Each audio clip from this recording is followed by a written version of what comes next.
Hello students, मैं ओम प्रकाश साण और आज डिस्कस करेंगे अपन केमिस्ट्री पंच नंबर 11।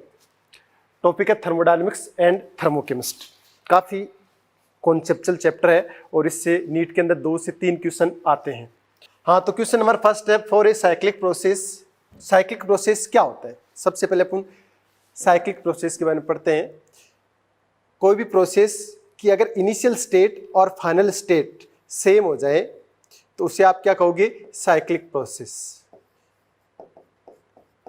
ये साइक्लिक प्रोसेस है और साइक्लिक प्रोसेस में all state function will be zero. State function क्या होते हैं?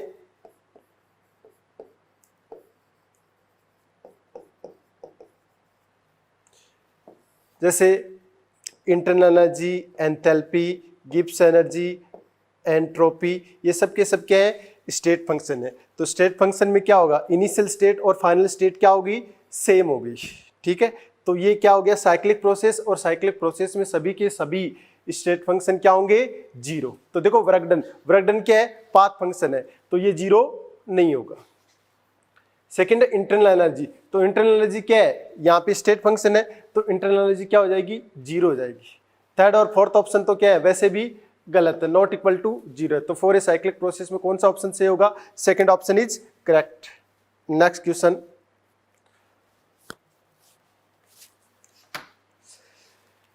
which of the following is the correct option for free expansion of an ideal under adiabatic condition? तो देखो adiabatic condition क्या होती है?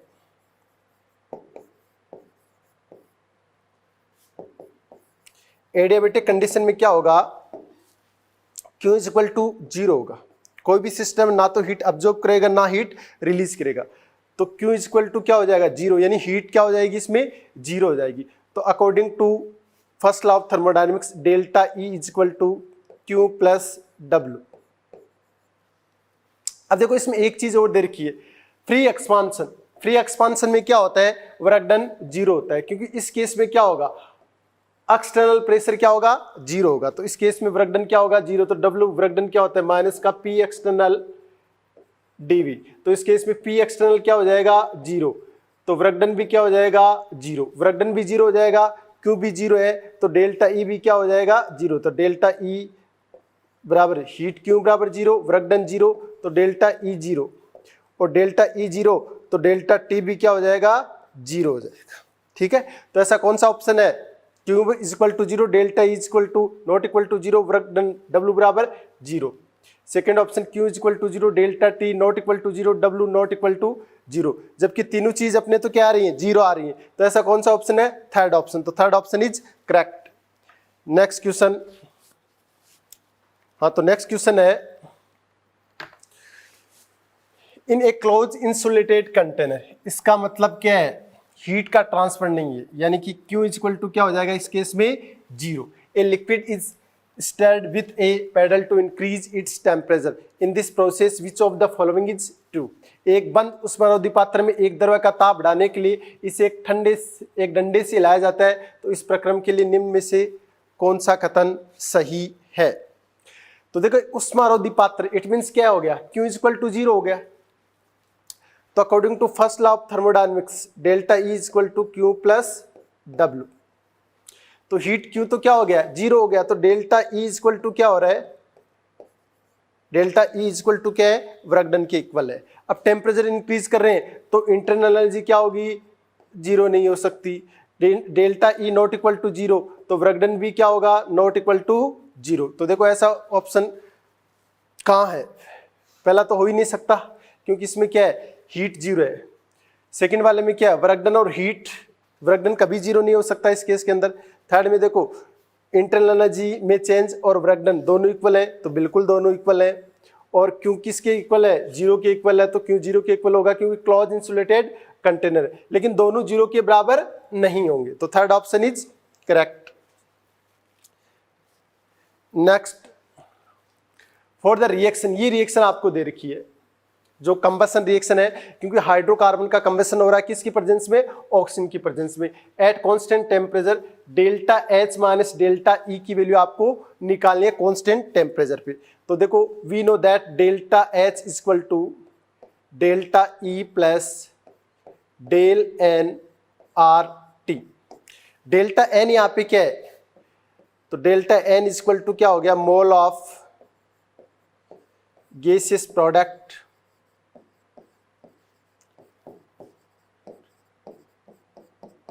माइनस मोल ऑफ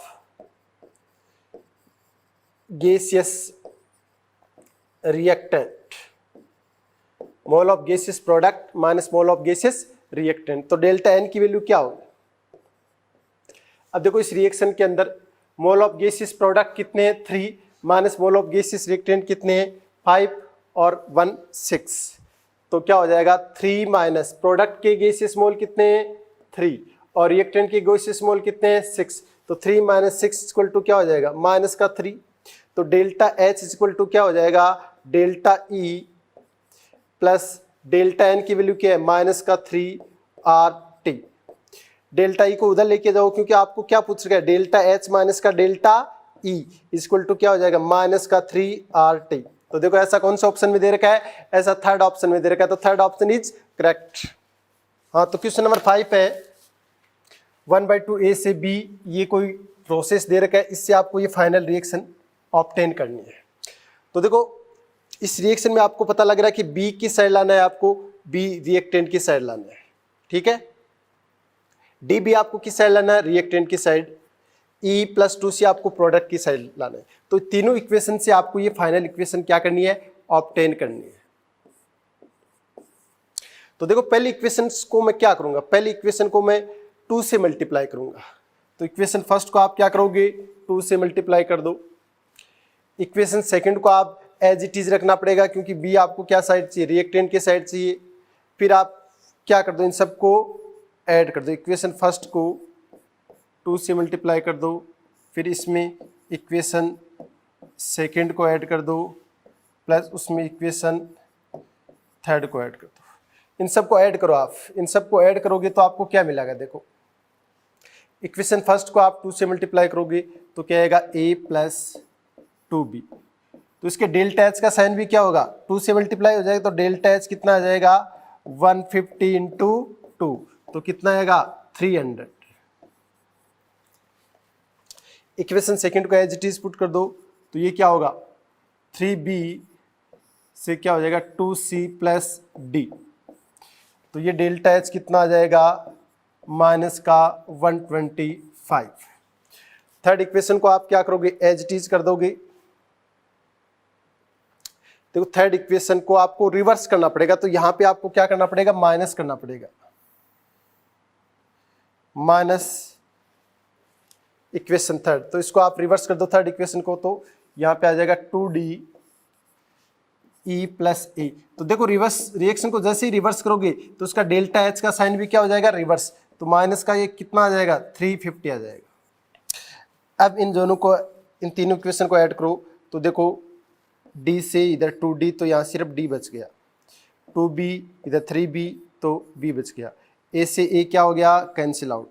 तो रिएक्शन क्या आ जाएगी b प्लस d और इधर e प्लस 2c। ये आपके पास फाइनल इक्वेशन आ गई। तो आपने क्या किया पहले इक्वेशन को 2 से मल्टीप्लाई किया, फिर इक्वेशन सेकंड में ऐड कर दिया, फिर तीसरी इक्वेशन को आपको क्या करना पड़ेगा रिवर्स करना पड़ेगा। तो डेल्टा एच का साइन भी आपको क्या करना पड़ेगा रिवर्स करना पड़ेगा। इन सबको आप ऐड कर दो तो फाइनल रिएक्शन का डेल्टा एच आ जाएगा। तो फाइनल रिएक्शन का डेल्टा एच कितना आएगा 300 माइनस का 125 माइनस का 300, तो ये आ जाएगा 3 माइनस का 425, तो 350 सॉरी यहाँ पे कितना है 350 है,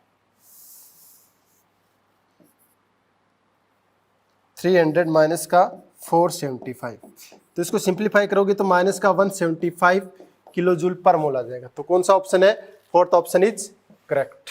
तो ऐसे आपको फाइनल रिएक्शन का डेल्टा एच निकालना है। तो रिएक्शन को आप किससे मल्टीप्लाई करोगे रिवर्स करोगे या फिर एज इट इज रखोगे, तो आप फाइनल रिएक्शन को देख के डेल्टा एच का साइन कैलकुलेट करोगे। नेक्स्ट क्वेश्चन है for the reaction of 1 mole of zinc dust with 1 mole of sulphuric acid in A bump calorimeter. तो देखो बम्प कैलोरीमीटर क्या होता है, बम कैलोरीमीटर में क्या होता है, एट कांस्टेंट वॉल्यूम पे किसी भी रिएक्शन का हीट ऑफ कंबशन कैलकुलेट किया जाता है। ठीक है, ये बम कैलोरीमीटर का काम है। तो इसमें रिएक्शन क्या हो रही है, जिंक प्लस H2SO4 से क्या हो रहा है, zinc plus ZnSO4 plus H2 hydrogen gas क्या होगी, रिलीज होगी, और ये रिएक्शन क्या होगी, एक्सोथर्मिक होगी, डेल्टा H नेगेटिव। तो सबसे पहली चीज क्या है, बम कैलोरीमीटर में क्या होता है कि फ्री एक्सपांशन नहीं होता है।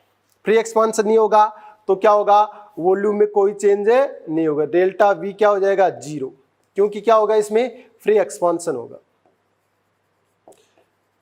तो वर्कडन भी क्या हो जाएगा, इस केस में जीरो हो जाएगा, वर्कडन भी जीरो। और ये एक्सोथर्मिक रिएक्शन है तो टेम्परेचर क्या होगा, टाइम के साथ डिक्रीज होगा, टेम्परेचर डिक्रीज होगा तो इंटरनल एनर्जी भी क्या हो जाएगी, डिक्रीज। तो डेल्टा यू भी क्या होगा, लेस देन जीरो होगा। तो delta U less than zero, work done भी जीरो। तो ऐसा कौन सा ऑप्शन दे रखा है, ऐसा फर्स्ट ऑप्शन दे रखा है। तो फर्स्ट ऑप्शन इज करेक्ट। अब बढ़ते हैं बच्चों नेक्स्ट क्वेश्चन की ओर। N2H4 से 2N+4H, ये कोई केमिकल रिएक्शन दे रखी है, इसका डेल्टा H आपको ये दे रखा है 1724 किलो जूल पर मोल। If the bond energy of NH bond, तो पहले आप N2H4 की स्ट्रक्चर देखो, NN के बीच में नाइट्रोजन 3 बॉन्ड बनाता है, तो NN हाइड्रोजन हाइड्रोजन हाइड्रोजन और हाइड्रोजन, ये इसकी स्ट्रक्चर है किसकी, N2H4 की। अब इसमें देखो, एक तो नाइट्रोजन नाइट्रोजन के बीच में बॉन्ड है और 4 के नाइट्रोजन और हाइड्रोजन के बीच में बॉन्ड है। तो इसका डेल्टा H इक्वल टू, मैं लिख रहा हूं, डेल्टा H बॉन्ड एनर्जी किसकी, NN plus delta H bond energy किसकी, NH की। और NH बॉन्ड कितने हैं, 4 है। तो इस रिएक्शन का डेल्टा H आपको कितना दे रखा है, 1724। तो यहां पे आप पुट करोगे 1724 डेल्टा H बॉन्ड एनर्जी किसकी, NN प्लस 4 इंटू NH की बॉन्ड एनर्जी आपको कितनी दे रखी है, 391। तो ये बॉन्ड एनर्जी कितनी हो जाएगी, 391। इसको इससे मल्टीप्लाई करो तो कितना हो जाएगा, 4 6 15, ये इसकी वैल्यू हो जाएगी। तो इसको आप इधर माइनस करो तो NN बॉन्ड की बॉन्ड एनर्जी क्या हो जाएगी, delta H NN bond is equal to 1724 minus का 1564। तो ये कितना जाएगा, 63624, यानी कि 160 के लमसम आ जाएगा। तो ये वैल्यू आ जाएगी 160 किलो जूल पर मोल। ये NN बॉन्ड की बॉन्ड एनर्जी आ गया। तो ये first option is correct. Next question, when 1 mole of monoatomic ideal gas at T kelvin temperature दे रखा है, adiabatic change under a constant external pressure of 1 atm, change volume from 1 litre to 2 litre, the final temperature in kelvin would be. यानी एक monoatomic gas है और adiabatic change दे रखे है, तो टेम्परेचर दे रखा है T1 आपको T केल्विन, और वॉल्यूम V1 कितना दे रखा है V, और V2 कितना दे रखा है 2V, और आपसे फाइनल टेम्परेचर T2 पूछ रखा है। आपको पता है प्रोसेस क्या है, एडियाबेटिक प्रोसेस है। तो एडियाबेटिक प्रोसेस में क्या होता है, आपको एक स्टैंडर्ड फॉर्म पता है, PV की power gamma equal to constant, ये याद रखो आप। अब देखो प्रेशर और वॉल्यूम में तो रिलेशन है नहीं, आपको किस में निकालना पड़ेगा, टेम्परेचर और वॉल्यूम के अंदर। तो PV इक्वल टू क्या होता है, nRT, N और R क्या है, कांस्टेंट। आपको रिलेशन किस में चाहिए, T और V में, तो प्रेशर को रिप्लेस करना पड़ेगा। तो P इक्वल टू आप लिख सकते हो T अपॉन V। तो प्रेशर की जगह मैं क्या लिखूंगा, T अपॉन V, V की power gamma equal to constant. तो इसको आप क्या लिख सकते हो, T V की power gamma -1 equal to constant, क्योंकि ऊपर जाएगा तो -1 हो जाएगी, तो टी वी की पावर गामा माइनस का 1। तो आप लिख सकते हो इसको T1 V1 gamma minus 1 equal to T2 V2 gamma minus का 1। तो आप T2 निकाल सकते हो, T2 equal to T1 V1 upon V2 की पावर गामा माइनस का 1। तो देखो T1 कितना दे रखा है, T केल्विन, और V1 आपको कितना दे रखा है, V, तो V अपॉन 2V की पावर गामा माइनस का 1। अब देखो मोनो एटॉमिक गैस के लिए गामा कितना होता है, 5/3। तो गामा की जगह आप क्या पुट करोगे, यहाँ पे 5/3 पुट करोगे, तो 5/3 माइनस का 1, V से V क्या हो जाएगा, कैंसिल आउट। तो T2 कितना हो जाएगा, T2 हो जाएगा T 1/2, 5/3 माइनस का 1 कितना हो जाएगा, 2/3। तो ये ऐसा कौन से ऑप्शन में दे रखा है, ऐसा फर्स्ट ऑप्शन के अंदर दे रखा है। तो T2 टेम्परेचर कितना हो जाएगा, T इंटू 1/2 की पावर 2/3। तो देखो बच्चों नेक्स्ट क्वेश्चन, तो नेक्स्ट क्वेश्चन क्या है, pressure volume work done by an ideal gaseous system at constant volume. तो मैंने बताया था आपको कांस्टेंट वॉल्यूम पे वर्क डन क्या होगा, क्योंकि कांस्टेंट वॉल्यूम पे गैस एक्सपांड नहीं होगी तो वर्क डन कहां से होगा। तो एट कांस्टेंट वॉल्यूम क्वेश्चन में कहीं भी आपको नजर आ जाए तो उस केस में वर्क डन 0 होगा, क्योंकि वॉल्यूम में कोई एक्सपांशन नहीं होगा। क्योंकि वर्क डन क्या होता है, माइनस का P एक्सटर्नल गैस के अगेंस्ट वर्क डन होता है V2 माइनस का V1। वॉल्यूम में कोई चेंज नहीं है, वॉल्यूम में कोई चेंज नहीं है, तो वर्क डन क्या होगा, 0 होगा। तो सेकंड ऑप्शन इज करेक्ट।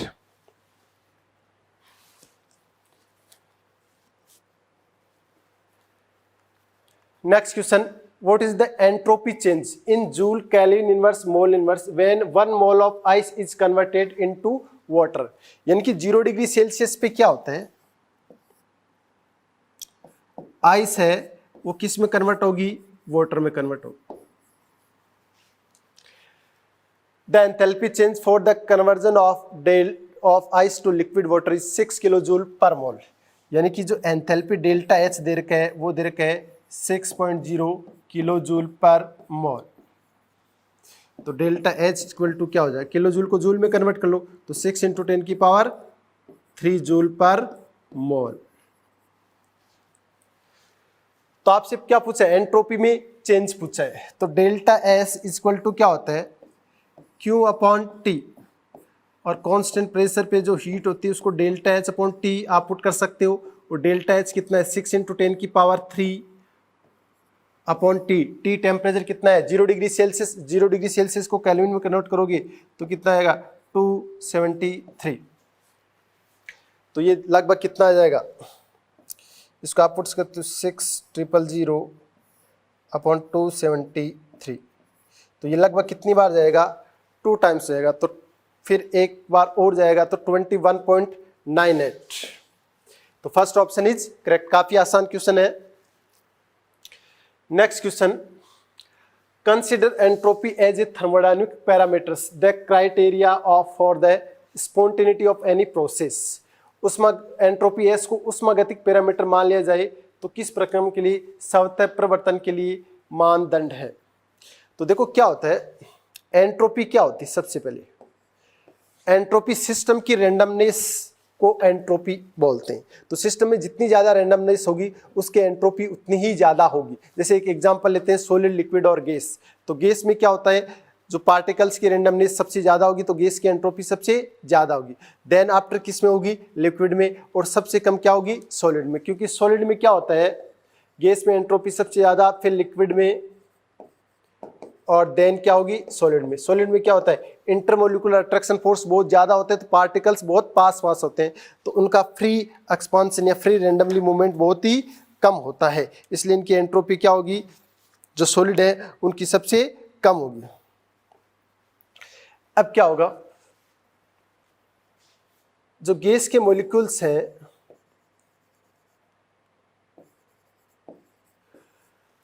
वो माना कि V1 से V2 वॉल्यूम पर क्या हो रहे हैं, एक्सपांशन हो रहे हैं। एक्सपांशन होगा तो क्या होगा, गैस के मॉलिक्यूल्स एक दूसरे से दूर दूर होंगे तो एंट्रोपी की वैल्यू क्या होगी, बढ़ेगी। तो डेल्टा एस जो टोटल है वो क्या होगा, ग्रेटर देन 0 होगा। डेल्टा एस टोटल किसके इक्वल होता है, delta S system plus delta S surrounding is greater than 0। तो ऐसा कौन सा ऑप्शन है, थर्ड ऑप्शन। नेक्स्ट क्वेश्चन,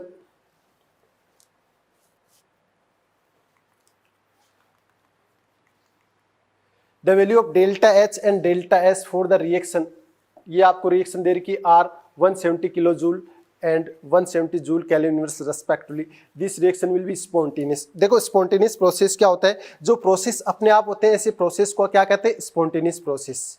जैसे पानी ऊपर से नीचे अपने आप आता है तो ये प्रोसेस क्या हो गया, स्पॉन्टेनियस प्रोसेस हो गया।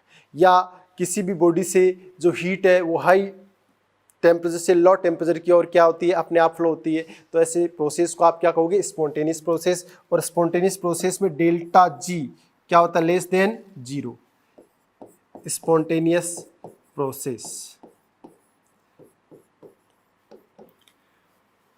Delta G is equal to अगर 0 होता है तो ये होता है एट इक्विलिब्रियम पे, और डेल्टा जी की वैल्यू अगर पॉजिटिव होती है ये होता है नॉन स्पॉन्टेनियस प्रोसेस। ये थर्मोडायनेमिक्स में काफ़ी इंपॉर्टेंट है, कई बार इनसे क्वेश्चंस आते हैं तो इनको आप अच्छे से लर्न कर लें। ये कंडीशंस होते हैं स्पॉन्टेनियस, एट इक्विलिब्रियम और नॉन स्पॉन्टेनियस। आपको क्वेश्चन में स्पॉन्टेनियस पूछा है कि किस टेम्परेचर पे ये रिएक्शन क्या होगी, स्पॉन्टेनियस होगी। तो सबसे पहले आप ऐसे क्वेश्चनों में क्या करोगे, इक्विलिब्रियम पे टेम्परेचर निकाल लो। तो देखो इक्विलिब्रियम पे जब आप टेम्परेचर निकालोगे तो इक्विलिब्रियम पे डेल्टा जी इक्वल टू क्या होगा, 0 होगा। तो डेल्टा जी इक्वल टू क्या होता है, डेल्टा एच माइनस का टी डेल्टा एस। ये अगर 0 हो गया तो डेल्टा एच माइनस का टी डेल्टा एस ये आपस में क्या होंगे, इक्वल होंगे। तो टी इक्वल टू क्या हो जाएगा, delta H upon delta S. तो T equal to delta H की वैल्यू कितनी है, डेल्टा एच की वैल्यू 170। ये 170 आपको किलो जूल में दे रखी है तो आप इसको जूल में कन्वर्ट करें। और डेल्टा एस आपको कितना दे रखा है, डेल्टा एस दे रखा है 170, तो ये क्या हो जाएगा 1000 केल्विन। 1000 केल्विन पे तो ये क्या होगी, इक्विलिब्रियम पे होगी। 1000 केल्विन से आप ज्यादा पुट करोगे, अगर टेम्परेचर आप क्या कर रहे हो, ज्यादा पुट करोगे तो ये वैल्यू क्या होती जाएगी, ज्यादा होती जाएगी। यानी टी डेल्टा एस है वो ग्रेटर देन होता जाएगा डेल्टा एच से। तो डेल्टा जी की वैल्यू क्या होती जाएगी, इंक्रीज होती जाएगी। और किस में इंक्रीज होगी, ये नेगेटिव में इंक्रीज होगी। और नेगेटिव में अगर डेल्टा जी की वैल्यू आती है तो उस प्रोसेस को आप क्या बोलते हो, स्पॉन्टेनियस प्रोसेस। तो देखो 1000 केल्विन से जो अबाउट टेम्परेचर होगा उस टेम्परेचर पे ये रिएक्शन क्या होगी, स्पॉन्टेनियस होगी। तो देखो 71 केल्विन 10 केल्विन दे रखा है, 910 केल्विन दे रखा है, 110, ये देखो 100 केल्विन से क्या दे रखा है, अबाउ दे रखा है। तो इस केस में क्या होगा, ये वैल्यू जैसे आप पुट करोगे तो डेल्टा जी की वैल्यू क्या आएगी, नेगेटिव। तो third option is correct. Fourth में भी देखो 1000 से क्या दे रखा है, कम दे रखा है टेम्परेचर। तो थर्ड ऑप्शन इज करेक्ट। ऐसे काफी क्वेश्चन आते हैं नीट के अंदर। Next question, the standard entropy of x2 y2 and xy3, ये दे रखी है 3 value respectively for this reaction. Delta H आपको दे रखा है to be at equilibrium the temperature. तो अभी मैंने बताया था आपको सबसे पहले इसके अंदर एक स्टेप करनी पड़ेगी। इक्विलिब्रियम के लिए टेम्परेचर आप delta G equal to delta H minus का T delta S. Equilibrium at equilibrium पे क्या होगा, डेल्टा जी है वो 0 के बराबर होगा, ठीक है। तो देखो इसमें डेल्टा एच दे रखा है, डेल्टा एस एंट्रोपी में आपको चेंज निकालना है। तो एंट्रोपी में चेंज किसी केमिकल रिएक्शन के लिए कैसे निकालते हैं, डेल्टा एस बराबर डेल्टा एस प्रोडक्ट की एंट्रोपी में से आप रिएक्टेंट की एंट्रोपी को क्या करोगे, माइनस करोगे। रिएक्टेंट की एंट्रोपी को माइनस करोगे तो आपके पास एंट्रोपी में चेंज आ जाएगा। तो इस रिएक्शन के लिए आप डेल्टा एस निकालो। तो देखो प्रोडक्ट आपके पास क्या दे रखा है, XY3, तो जिसकी एंट्रोपी कितनी दे रखी है 50, माइनस रिएक्टेंट क्या है X2, तो 1/2 कोफिशिएंट को इंक्लूड करना है। X2 की एंट्रोपी कितनी दे रखी है 60 प्लस 3/2, Y2 की एंट्रोपी कितनी देर की है 40 इज इक्वल टू 50 माइनस ये कितना हो जाएगा 30, ये कितना हो जाएगा 20, तो 20 इंटू 3 कितना हो गया 60, ये हो गया 60 प्लस 30 90, तो माइनस का 40 आ जाएगी, ये आ जाएगी एंट्रोपी में चेंज। अब आपको इक्विलिब्रियम पे टेम्परेचर निकालना, तो ये वैल्यू क्या हो जाएगी 0 हो जाएगी। तो T कैसे निकालोगे, अभी पिछले क्वेश्चन में निकाला था इक्विलिब्रियम पे temperature delta H upon delta S, तो डेल्टा H की वैल्यू कितनी देर की माइनस का 30, किलो जूल को जूल में कन्वर्ट करो तो 10 की पावर 3 से मल्टीप्लाई कर दो, एंट्रोपी में चेंज कितना है माइनस का 40, माइनस से माइनस कैंसिल आउट, तो इसमें इससे डिवाइड करोगे तो 750 केल्विन टेम्परेचर आ जाएगा। तो एट इक्विलिब्रियम पे टेम्परेचर कितना आएगा 750 kelvin. Next question, if 0.75 mole of an ideal gas expand isothermally at 27 degree Celsius from 15 liter to 25 liter, the maximum work done obtained। तो वर्क डन आप कैसे निकालोगे, मैक्सिमम है तो आप सिर्फ मैग्नीट्यूड की बात करोगे, W reversible 2.303 nRT log 10 base V2 upon V1। ये रिवर्सिबल प्रोसेस के अंदर मैक्सिमम वर्क डन है, जिसके अंदर आप मैग्नीट्यूड लोगे साइन का चेंज नहीं देखोगे। तो 2.303 नंबर ऑफ मॉल कितने 0.75 इंटू 0.75 इंटू आर की वैल्यू आप क्या लोगी, तो आर की वैल्यू या तो क्वेश्चन में गिवन होगी या फिर देखो ऑप्शन के अकॉर्डिंग आपको आर की वैल्यू पुट करनी है। तो आर की वैल्यू जूल में दे रखी है तो आप क्या पुट करोगे 8.314, तो 8.314 टेम्परेचर कितना दे रखा है 27 डिग्री सेल्सियस, इसको केल्विन में हमेशा केल्विन में पुट करना, तो 300 इंटू 300 लॉग 10 बेस V2 कितना देर का, देखो वॉल्यूम कहां से कहां तक एक्सपांड हो रही है 15 लीटर से 25 लीटर, तो 25 अपॉन 15, तो 5 का इसमें कितनी बार जाएगा 5 टाइम्स, इसमें 5 का जाएगा 3 टाइम्स, तो वर्क डन क्या आ जाएगा W इक्वल टू, इनको जब आप मल्टीप्लाई करोगे तो इसकी वैल्यू क्या आ जाएगी 2.303 को आप मल्टीप्लाई करोगे 8.314 से तो ये 19.14 आएगा, इनको जब मल्टीप्लाई करोगे इंटू 300 करोगे तो ये 1714 इंटू 0.75, देखो लॉग 10 बेस 5/3 है, तो लॉग 10 बेस 5 की वैल्यू कितनी होती है 0.70 माइनस लॉग 10 बेस 3 की वैल्यू कितनी होती है 0.47, तो ये आ जाएगा 0.23, तो वर्क डन कितना हो जाएगा 5714 इंटू 0.75 इंटू 0.23, तो जब इसको सिंप्लीफाई करोगे तो इसकी वैल्यू कितनी आएगी लगभग 934 जूल के, तो सेकंड ऑप्शन इज करेक्ट।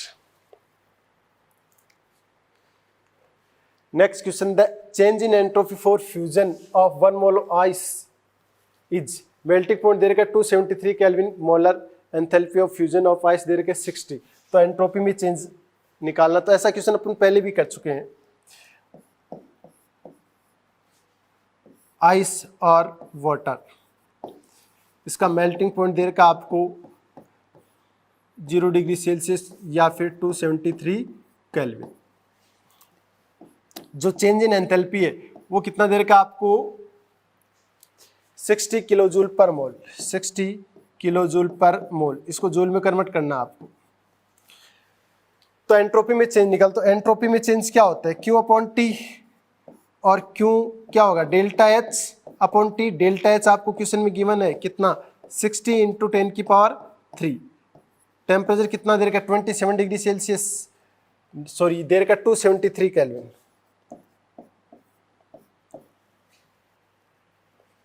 तो ये 60 इंटू 10 की पावर 3 अपॉन 273 को आप सिंप्लीफाई करोगे तो ये लगभग आ जाएगा 2 then after 1 into something something kelvin, तो ऐसा कौन सा ऑप्शन दे रखा है, ऐसा थर्ड ऑप्शन दे रखा है, तो third option is correct.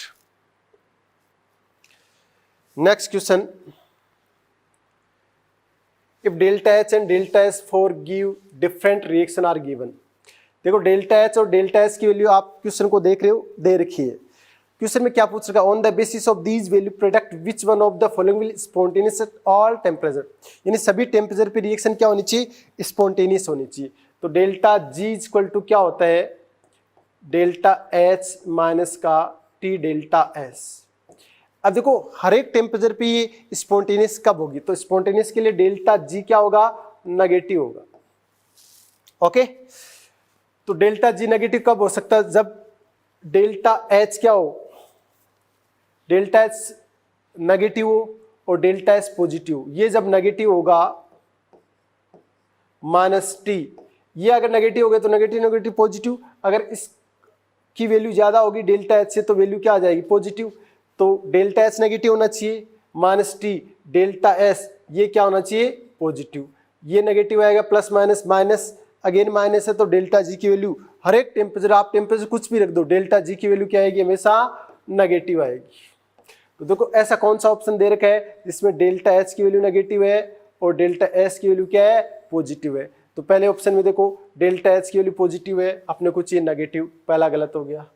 Second में डेल्टा एच की नेगेटिव है, डेल्टा एस की भी नेगेटिव है, तो ये इस वजह से गलत हो गया। थर्ड देखो डेल्टा एच पॉजिटिव है, डेल्टा एस क्या नेगेटिव, ये भी गलत हो गया।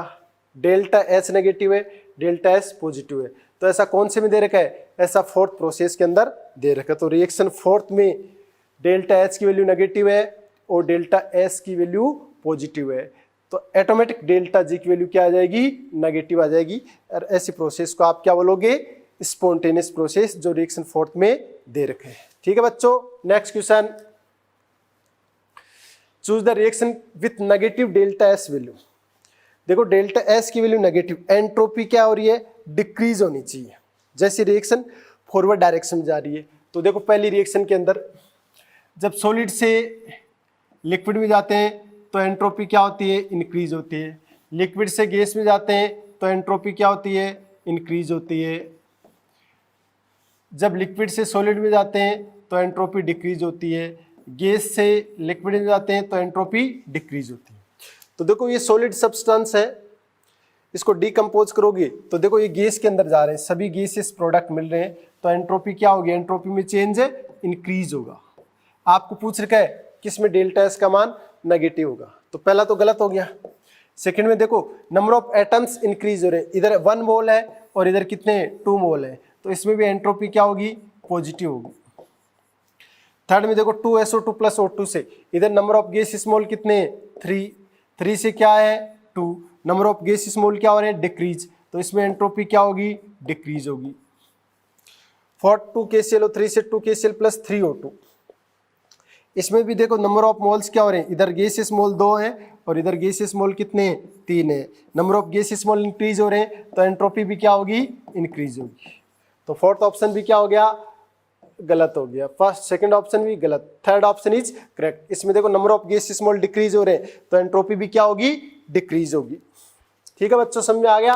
Next question, which is the correct expression that related change of entropy with the change of pressure for ideal gas at constant temperature in the following।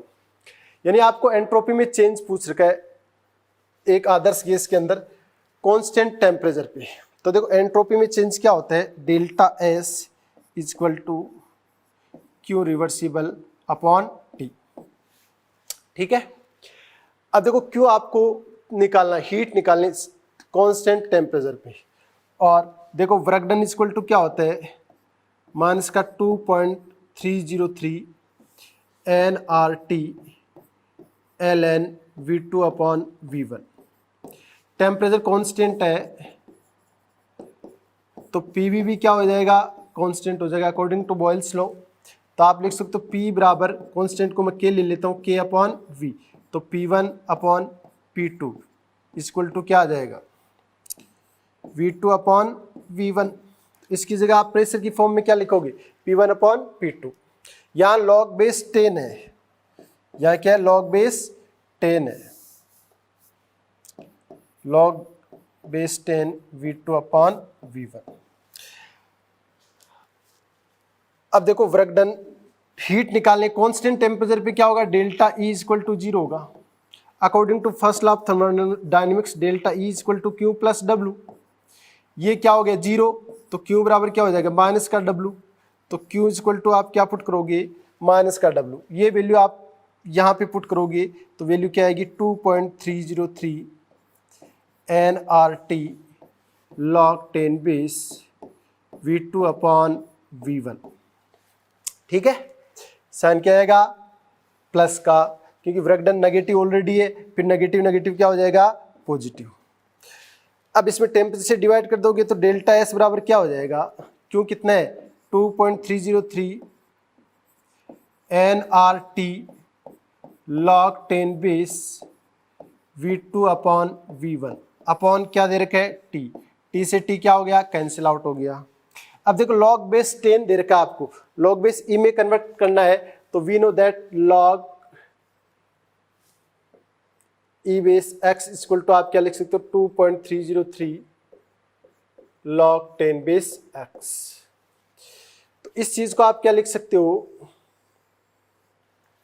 2.303 को आप नेगलिफाई करके इसको लिख सकते हो एन आर, टी से टी कैंसिल आउट हो गया, इसको लिख सकते हो एल एन। अब V2 अपॉन V1 की जगह क्या पुट कर सकते हो आप P1 अपॉन P2, क्योंकि ऑप्शन में आपको P1 प्रेशर की फॉर्म में दे रखा है, तो P1 अपॉन P2। तो डेल्टा एस इक्वल टू क्या हो गया N R L N P1 upon P2। तो ऐसा कौन सा ऑप्शन दे रखा है, फर्स्ट में P2 अपॉन P1 है, सेकंड तो सही हो ही नहीं सकता, थर्ड है delta S N R L N P1 upon P2। तो देख एल एन का मतलब लॉग बेस E है। ठीक है बच्चों, नेक्स्ट क्वेश्चन। हाँ, तो question number based on the 19 question number based on the following thermochemical equations. ये थर्मोकेमिकल इक्वेशंस आपको दे रखी हैं 1 2 3, सबके डेल्टा एच की वैल्यू दे रखी है। तो इसमें डेल्टा एच की वैल्यू आपको कैलकुलेट करनी है, एक्स की वैल्यू आपको कैलकुलेट करनी है इसके अंदर। तो देखो तीनों रिएक्शंस में आप क्या करोगे कि ये आपको फाइनल रिएक्शन ऑब्टेन हो जाए, तो थोड़ा सा आप तीनों रिएक्शन को देख लो कि इस साइड अपने को कार्बन सॉलिड चाहिए, तो पहले रिएक्शन को एज इट इज पुट करना पड़ेगा, फिर आपको इस साइड O2 चाहिए, तो इन दोनों इक्वेशन को भी आपको क्या करना पड़ेगा ऐड करना पड़ेगा। तो तीनों इक्वेशन को ऐड करना पड़ेगा, equation first plus equation second plus equation third, इन तीनों इक्वेशन को ऐड करो आप। तो तीनों इक्वेशन को ऐड करोगे तो CO से CO कैंसिल आउट, H2 से H2 कैंसिल आउट हो गया, और H2 से H2 कैंसिल आउट हो गया। तो आपके पास इस साइड क्या बचा, इस साइड आपके पास बचा carbon solid plus half O2 plus half O2 कितना हो जाएगा O2, और इस साइड क्या आ गया CO2। ये आपको फाइनल रिएक्शन ऑब्टेन होगी जब तीनों रिएक्शन को ऐड किया। तो उनके डेल्टा एच को भी आप क्या कर लो ऐड कर लो, तो कितना है 131 माइनस 282 माइनस 242, तो 131 माइनस इन दोनों को ऐड करो आप, कितना आएगा 4 12 है 5, तो यह आएगा 5 2 4, इसको इसमें से माइनस कर दो तो ये माइनस में आएगा वैल्यू, और माइनस में कितनी आएगी देखो ये तो आ नहीं सकती, तो आप स्मार्ट वर्क करो, हार्ड वर्क करने से मुझे लगता है ज़्यादा टाइम लगेगा। प्लस में आ नहीं सकती तो थर्ड और फोर्थ गलत है, माइनस में 655 तो कभी नहीं आ सकती, तो कौन सा ऑप्शन होगा फर्स्ट ऑप्शन इज करेक्ट। देखो नीट में नंबर ऑफ क्वेश्चंस ज़्यादा आते हैं तो आपकी कैलकुलेशन थोड़ी सी फास्ट होनी चाहिए। नेक्स्ट क्वेश्चन है in which of the following neutralization reaction the heat of neutralization will be highest. तो हीट ऑफ न्यूट्रलाइजेशन हाईएस्ट किस में होगा, तो हीट ऑफ न्यूट्रलाइजेशन क्या होता है थोड़ा सा इसको अपन क्लैरिफाई कर लेते हैं। Heat of delta H heat of neutralization, अगर 1 ग्राम इक्विवेलेंट एसिड और 1 ग्राम इक्विवेलेंट बेस को आप रिएक्ट करते हो तो ये एक दूसरे को न्यूट्रलाइज करते हैं, और न्यूट्रलाइज करेंगे तो उस हीट ऑफ रिएक्शन को क्या बोलोगे आप हीट ऑफ न्यूट्रलाइजेशन। तो डेल्टा एच न्यूट्रलाइजेशन क्या हो जाएगा माइनस का 13.1 किलो कैलोरी पर मोल, ये तो कैलोरी में आ गया, या फिर ये माइनस का 57.1 किलो जूल पर मोल। जूल और कैलोरी में आप क्या कर सकते हो इसकी वैल्यू कैलकुलेट कर सकते हो। ये heat of neutralization. 1 gram equivalent किसका लोगे आप स्ट्रॉन्ग एसिड का, 1 ग्राम इक्विवेलेंट स्ट्रॉन्ग एसिड और 1 ग्राम इक्विवेलेंट क्या है, स्ट्रॉन्ग बेस, आपस में एक दूसरे को क्या करेंगे, न्यूट्रलाइज करेंगे और किसका फॉर्मेशन करेंगे, साल्ट का। तो इतनी हीट क्या होगी, रिलीज होगी, इसको बोलोगे हीट ऑफ न्यूट्रलाइजेशन। तो ये तो स्ट्रॉन्ग एसिड है और ये स्ट्रॉन्ग बेस है। बाकी देखो 3 टाइप के सोल्ट और है, strong acid plus weak base, third weak acid plus strong base, fourth है weak acid plus weak base. तो देखो जो स्ट्रॉन्ग इलेक्ट्रोलाइट है उसके लिए डिग्री ऑफ डिसोसिएशन अल्फा क्या होता है, 100% होता है, कंप्लीटली वो क्या हो जाते हैं, डिसोसिएट। लेकिन जो वीक बेस है, वीक एसिड है, ये क्या होता है, वीक इलेक्ट्रोलाइट होते हैं और वीक इलेक्ट्रोलाइट के लिए जो अल्फा होता है वो लेस देन क्या होता है, 100% होता है, कंप्लीटली डिसोसिएट नहीं होते। तो वीक इलेक्ट्रोलाइट कौन से होते हैं, all type of weak acid and weak base. Strong electrolyte कौन से है, all type of strong acid, strong base and salt. ये स्ट्रॉन्ग इलेक्ट्रोलाइट है और इनके लिए अल्फा की वैल्यू कितनी होती है, 100% होती है। तो देखो कुछ अमाउंट क्या होती है, इन वीक इलेक्ट्रोलाइट्स को आयनाइज होने में क्या हो जाती है, कंज्यूम हो जाती है। तो इसके लिए जो हीट ऑफ न्यूट्रलाइजेशन है वो क्या होगा, delta S neutralization is less than -13.7 kilo calorie, यानी इसका जो हीट ऑफ न्यूट्रलाइजेशन है -13.7 किलो कैलोरी से क्या होगा, कम होगा, क्योंकि कुछ अमाउंट क्या है, इन वीक इलेक्ट्रोलाइट को आयनाइज होने में कंज्यूम हो जाएगी। अब देखो आप question, in which of the following neutralization reaction of the heat of neutralization will be maximum. तो मैक्सिमम किस में होगा, स्ट्रॉन्ग एसिड और स्ट्रॉन्ग बेस। तो इसमें हीट ऑफ न्यूट्रलाइजेशन सबसे ज्यादा होगा, -57.7 है, -13.7 किलो कैलोरी पर मोल, ये तो कैलोरी के अंदर है और ये क्या होगा, जूल में। तो सबसे हीट ऑफ न्यूट्रलाइजेशन क्या होगा, फोर्थ ऑप्शन है। बाकी 3 में क्या होगा, हीट ऑफ न्यूट्रलाइजेशन है वो क्या होगा, लेस देन -13.7 किलो कैलोरी पर mole. Next question, as it is question है, the heat of neutralization of strong acid and strong alkali is 57.0 kilo joule पर mole inverse. The heat release when 0.5 mole of HNO3 solution is mix with 0.2 mole of KOH। तो देखो strong acid दे रखा है और strong base दे रखा है, HNO3 plus KOH, ये आपस में रिएक्शन करेंगे तो क्या बनाएंगे, पोटेशियम नाइट्रेट प्लस H2। तो इसमें देखो जब दोनों के 1 ग्राम इक्विवेलेंट लेते हैं, 1 ग्राम इक्विवेलेंट का मतलब इन दोनों का n फैक्टर 1 है, तो आप बोल सकते हो 1 मोल इसका लेते हैं और 1 मोल इसका लेते हैं, तो 1 मोल एसिड 1 मोल बेस को कंप्लीटली क्या कर देगा, न्यूट्रलाइज कर देगा। और उस केस में डेल्टा एच न्यूट्रलाइजेशन आपको क्वेश्चन में कितना दे रखा है, 57.0 किलो जूल पर मोल। ये तो जब केस क्या है, दोनों का 1 मोल दे रखा है, तब इतनी हीट क्या हो रही है, रिलीज हो रही है। जब एक का 0.5 लें, यानी इसकी कितने मोल लो आप, 0.5, और KOH के कितने लो, 0.2, तो बताओ हीट ऑफ न्यूट्रलाइजेशन क्या होगा। तो मैं बोल सकता हूं इसमें सबसे कम क्या है, 0.2 है, तो 0.2 मोल बेस है, वो 0.2 मोल एसिड को क्या करेगा, कंप्लीटली न्यूट्रलाइज करेगा। तो delta S neutralization according to आप जो सबसे कम वैल्यू है उसके अकॉर्डिंग निकालोगे आप, ठीक है। तो सबसे कम वैल्यू क्या है, 0.2 है, तो आप 57 इंटू 0.2, तो 57 इंटू 1/5, तो कितनी बार जाएगा, 11, यानी कि 11.4 किलो जूल पर मोल आ जाएगा। ये आएगी इसमें हीट ऑफ न्यूट्रलाइजेशन। तो second option is correct. Next question, question number 22, enthalpy of neutralization of acidic acid by NaOH। यानी एसिडिक एसिड क्या है, वीक एसिड है, इसकी NaOH के साथ आप रिएक्शन कराओगे तो जो सोल्ट बनेगा CH3CON, sodium acetate plus water.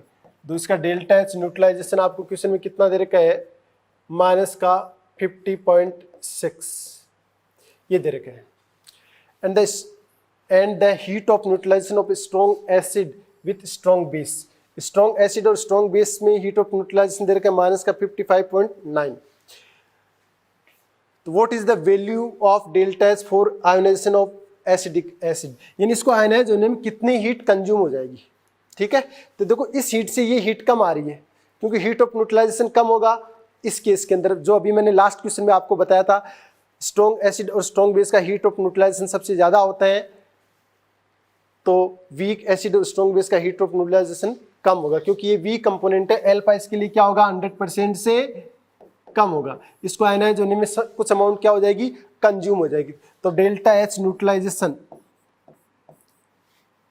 क्या होगा, तो स्ट्रॉन्ग और एसिड और स्ट्रॉन्ग बेस के बीच में दे रखा है माइनस का 55.9 प्लस, अब देखो इस केस में हीट ऑफ न्यूट्रलाइजेशन क्या होगा, इससे कम आएगा, क्योंकि कुछ हीट क्या होगी, इसको आयनाइज होने में कंज्यूम होगी। तो डेल्टा एच आयोनाइजेशन, और आपसे पूछा है कि डेल्टा एच आयोनाइजेशन क्या होगा, तो डेल्टा एच न्यूट्रलाइजेशन कितना दे रखा है आपको, माइनस का 50.6, तो माइनस का 50.6 इक्वल टू माइनस का 55.9 प्लस डेल्टा एच आयोनाइजेशन। तो इसको इधर लेके आओगे तो ये क्या हो जाएगा, प्लस का, तो कितना आ जाएगा, लगभग 5.3, तो प्लस 5.3 इस वीक एसिड को आयनाइज होने में कंज्यूम हो जाएगी। तो डेल्टा एच आयोनाइजेशन क्या आ जाएगा, प्लस का 5.3 किलो जूल पर मोल। तो first option is correct. Next question, what will be the heat of formation of methane, यानी कि मैथेन की heat of formation, if the heat of combustion of carbon is minus x kilojoule, heat of formation of water is minus y kilojoule, and heat of combustion of methane is minus z kilojoule। पूछा क्या, heat of formation of methane. तो heat of formation of methane की reaction आपको लिखनी है, तो लिख लेते हैं। मैथेन का formation carbon graphite plus 2H2 से CH4 गैस, इन 1 मोल का फॉर्मेशन करना है, और किससे करोगे, उसके कंस्टिट्यूएंट एलिमेंट से। तो इसमें कंस्टिट्यूएंट एलिमेंट कार्बन किस में होना चाहिए, ग्रेफाइट में, और हाइड्रोजन किस में होनी चाहिए, गैस में।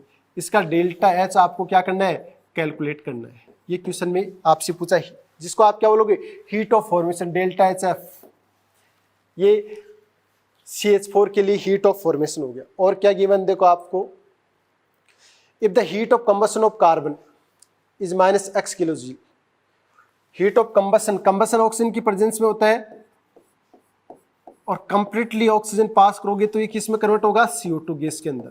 अगर पार्सली पास करोगे तो ये CO में कन्वर्ट हो जाएगा, उसको आप हीट ऑफ कंबशन नहीं बोल सकते। ये डेल्टा एच कंबशन आपको कितना दे रखा है, माइनस का x। आगे दे रखा heat of formation of water, तो H2 प्लस हाफ O2 से क्या है, H2, ये कितना दे रखा है आपको, डेल्टा एच फॉर्मेशन है माइनस का y। मीथेन की कंबशन दे रखा है, मीथेन यानी CH4 का कंबशन दे रखा है, CH4 का कंबशन ऑक्सीजन की प्रेजेंस में होता है, और क्या बनता है, CO2 plus H2, 2H2, balance कर लो इक्वेशन को, कितने ऑक्सीजन है, 2 और 2 4, तो 2O2 हो गया, रिएक्शन बैलेंस हो गई। और डेल्टा एच कंबशन दे रखा है आपको माइनस का Z। अब देखो इन तीनों इक्वेशन से, इक्वेशन फर्स्ट है, इक्वेशन सेकेंड है, और इक्वेशन थर्ड है, तीन इक्वेशन से आपको फाइनल रिएक्शन ये ऑब्टेन करनी है, और ये जैसे आपको मिलेगा तो इसका डेल्टा एच आपको ऑब्टेन हो जाएगा। तो इन रिएक्शन को आप क्या करोगे, ऐड करोगे, किसको ऐड करोगे, किसको सब्ट्रैक्ट करोगे। तो देखो आपको इस साइड आपको CH4 चाहिए फाइनल इक्वेशन, तो रिएक्शन थर्ड को क्या करना पड़ेगा, आपको रिवर्स करना पड़ेगा, बाकी सबको आपको क्या करना पड़ेगा, ऐड करना पड़ेगा। तो ठीक है, और इक्वेशन सेकेंड को आपको 2 से मल्टीप्लाई करना पड़ेगा, क्योंकि यहाँ पे क्या है, 2H2 है, कार्बन ग्रेफाइट कार्बन सॉलिड एक ही बात है, ये सॉलिड स्टेट में इसकी स्टैंडर्ड फॉर्म है। इक्वेशन फर्स्ट को आप एज इट इज लिखोगे, equation first plus 2 into equation second, 2 से मल्टीप्लाई करना पड़ेगा इक्वेशन सेकेंड को, minus equation third. Equation third को आपको क्या करना पड़ेगा, रिवर्स करना पड़ेगा। तो 2 को मैं देखो क्या करूंगा, सेकंड रिएक्शन 2 को 2 से मल्टीप्लाई कर देता हूं, तो ये इससे क्या हो गया, कैंसिल आउट, इधर 2H2 और इसको अभी आप क्या करोगे 2 से मल्टीप्लाई करोगे तो माइनस का 2y। इसको आप क्या कर लो रिवर्स कर लो, तो इक्वेशन फर्स्ट इक्वेशन सेकेंड, इसको रिवर्स करोगे आप तो क्या आ जाएगा CO2 प्लस 2H2O से CH4 प्लस 2O2। इसको रिवर्स करोगे तो इसका डेल्टा एच कंबसन भी क्या हो जाएगा माइनस की जगह प्लस का Z हो जाएगा। अब इस इक्वेशन को इसको थर्ड मान लो, इन तीनों को आप क्या कर दो ऐड कर दो, और जो बीच वाली इक्वेशन है उसको आप क्या कर दो डिलीट कर दो, और इन सबको आप ऐड करोगे तो क्या होगा CO2 से CO2 कैंसिल आउट, 2H2 से 2H2 कैंसिल आउट, और इधर क्या आएगा कार्बन सॉलिड प्लस 2H2 से 2O2 से CH4, तो delta H combustion is equal to minus का x माइनस का 2y प्लस का Z। ये इस रिएक्शन के लिए डेल्टा एच हो गया। ठीक है, अब देखो आप क्वेश्चन को ऐसा कौन से ऑप्शन में दे रखे है, पहले ऑप्शन में तो नहीं दे रखा है, माइनस का 2y आना चाहिए, ये भी नहीं है, ये भी नहीं है, फोर्थ ऑप्शन है, fourth option is correct, -x minus 2y plus Z kilo joule, ये जो heat of formation of methane आ जाएगा। चलो बच्चों next question, the direct conversion of A to B is difficult, A to B जो conversion है वो difficult है, तो आपको एक प्रोसेस से गुजरना पड़ेगा, hence it is carried out by the following Sovan path. तो देखो ये आपको एंट्रोपी दे रखी है, काफी अच्छा क्वेश्चन है, IIT में आया हुआ है, तो नीट में आने की पूरी पॉसिबिलिटी है। जो भी क्वेश्चन IIT में JEE मेन में आ चुके हैं उन क्वेश्चन को सभी कर लें, क्योंकि वो नीट के अंदर आने की पूरी पॉसिबिलिटी होती है। ठीक है, तो देखो बच्चों A से C आपको दे रखा है 50, C से D दे रखा है आपको 30, B से D दे रखा है 20, लेकिन D से B थोड़ी जा रहे हो आप, D से B जा रहे हो, लेकिन क्वेश्चन में दे रखा है आपको B से D, तो इसको एंट्रोपी आप क्या लिखोगे डेल्टा S D से B, तो क्या होगा सिर्फ साइन का चेंज होगा। जब प्रोसेस को रिवर्स करते हो तो जितने भी स्टेट फंक्शन है उनके साइन भी क्या हो जाते हैं रिवर्स हो जाते हैं, मैग्नीट्यूड सेम रहता है, ये माइनस का 20 हो गया, तो ये माइनस का 20 हो गया। तो जो इस प्रोसेस में जो एंट्रोपी चेंज है उसको क्या लिखोगे डेल्टा S A से B is equal to delta S A से C plus delta S C से D plus delta S D से B। देखो क्या आएगा इसमें A से C कितना है 50 प्लस C से D कितना है 30, D से B कितना है माइनस का 20, तो 80 माइनस 20 यानी प्लस का 60 आ गया। ये एंट्रोपी में चेंज आ गया A से B, तो देखो प्लस 60 कौन सा ऑप्शन है, second option is correct. Next question,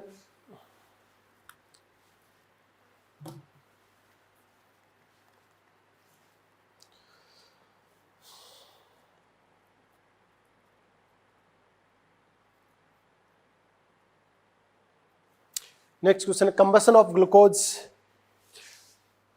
takes place according to the equation, ये इक्वेशन दे रखी है और इस क्वेश्चन में डेल्टा एच कितना दे रखा है 72 किलो कैलोरी। ये हीट ऑफ कंबसन है, क्योंकि ऑक्सीजन की प्रेजेंस में ग्लूकोज का क्या हो रहा है कंबसन हो रहा है, तो CO2 और H2 क्या बन रहे हैं इसमें प्रोडक्ट बन रहे हैं। तो ये आपको कितना दे रखा है डेल्टा एच दे रखा है 72, साइन को नहीं लेना है क्योंकि delta H heat of combustion हमेशा नेगेटिव होता है। तो जब 1.6 ग्राम ग्लूकोज का आप कंबसन करोगे तो कितनी एनर्जी आपको रिक्वायर्ड होगी, तो अकॉर्डिंग टू क्वेश्चन देखें ये 72 किलो कैलोरी पर मोल है, यानी एक मोल अगर ग्लूकोज का कंबसन करते हैं तो 72 हीट क्या होती है रिलीज होती है। तो एक मोल ग्लूकोज का वेट कितना होता है मोलिकुलर वेट 180, यानी 180 ग्राम ग्लूकोज का कंबसन करोगे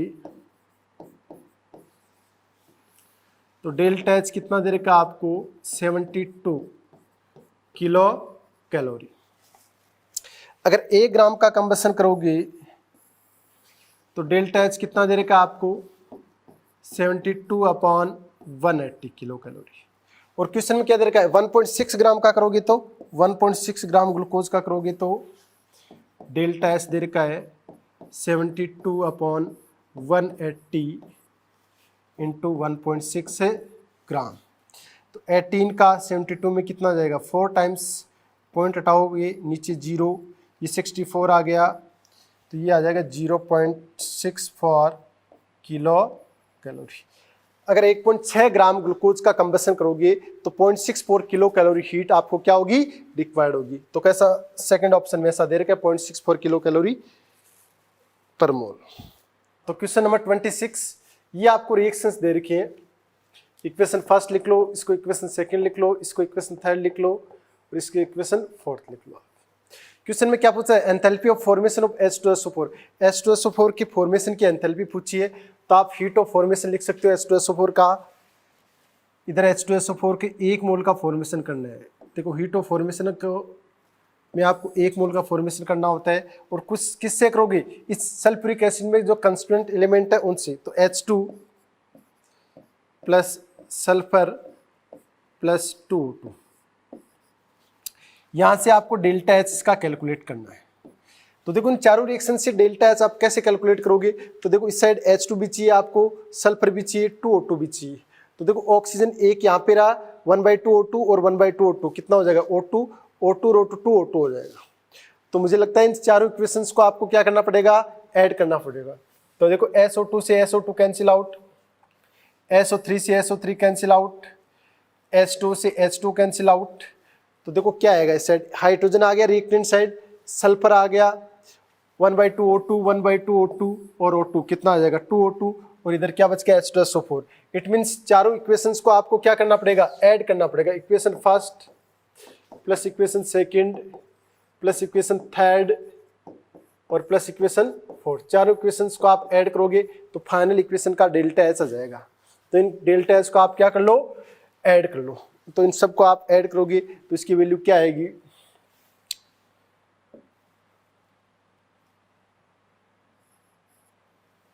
0.9,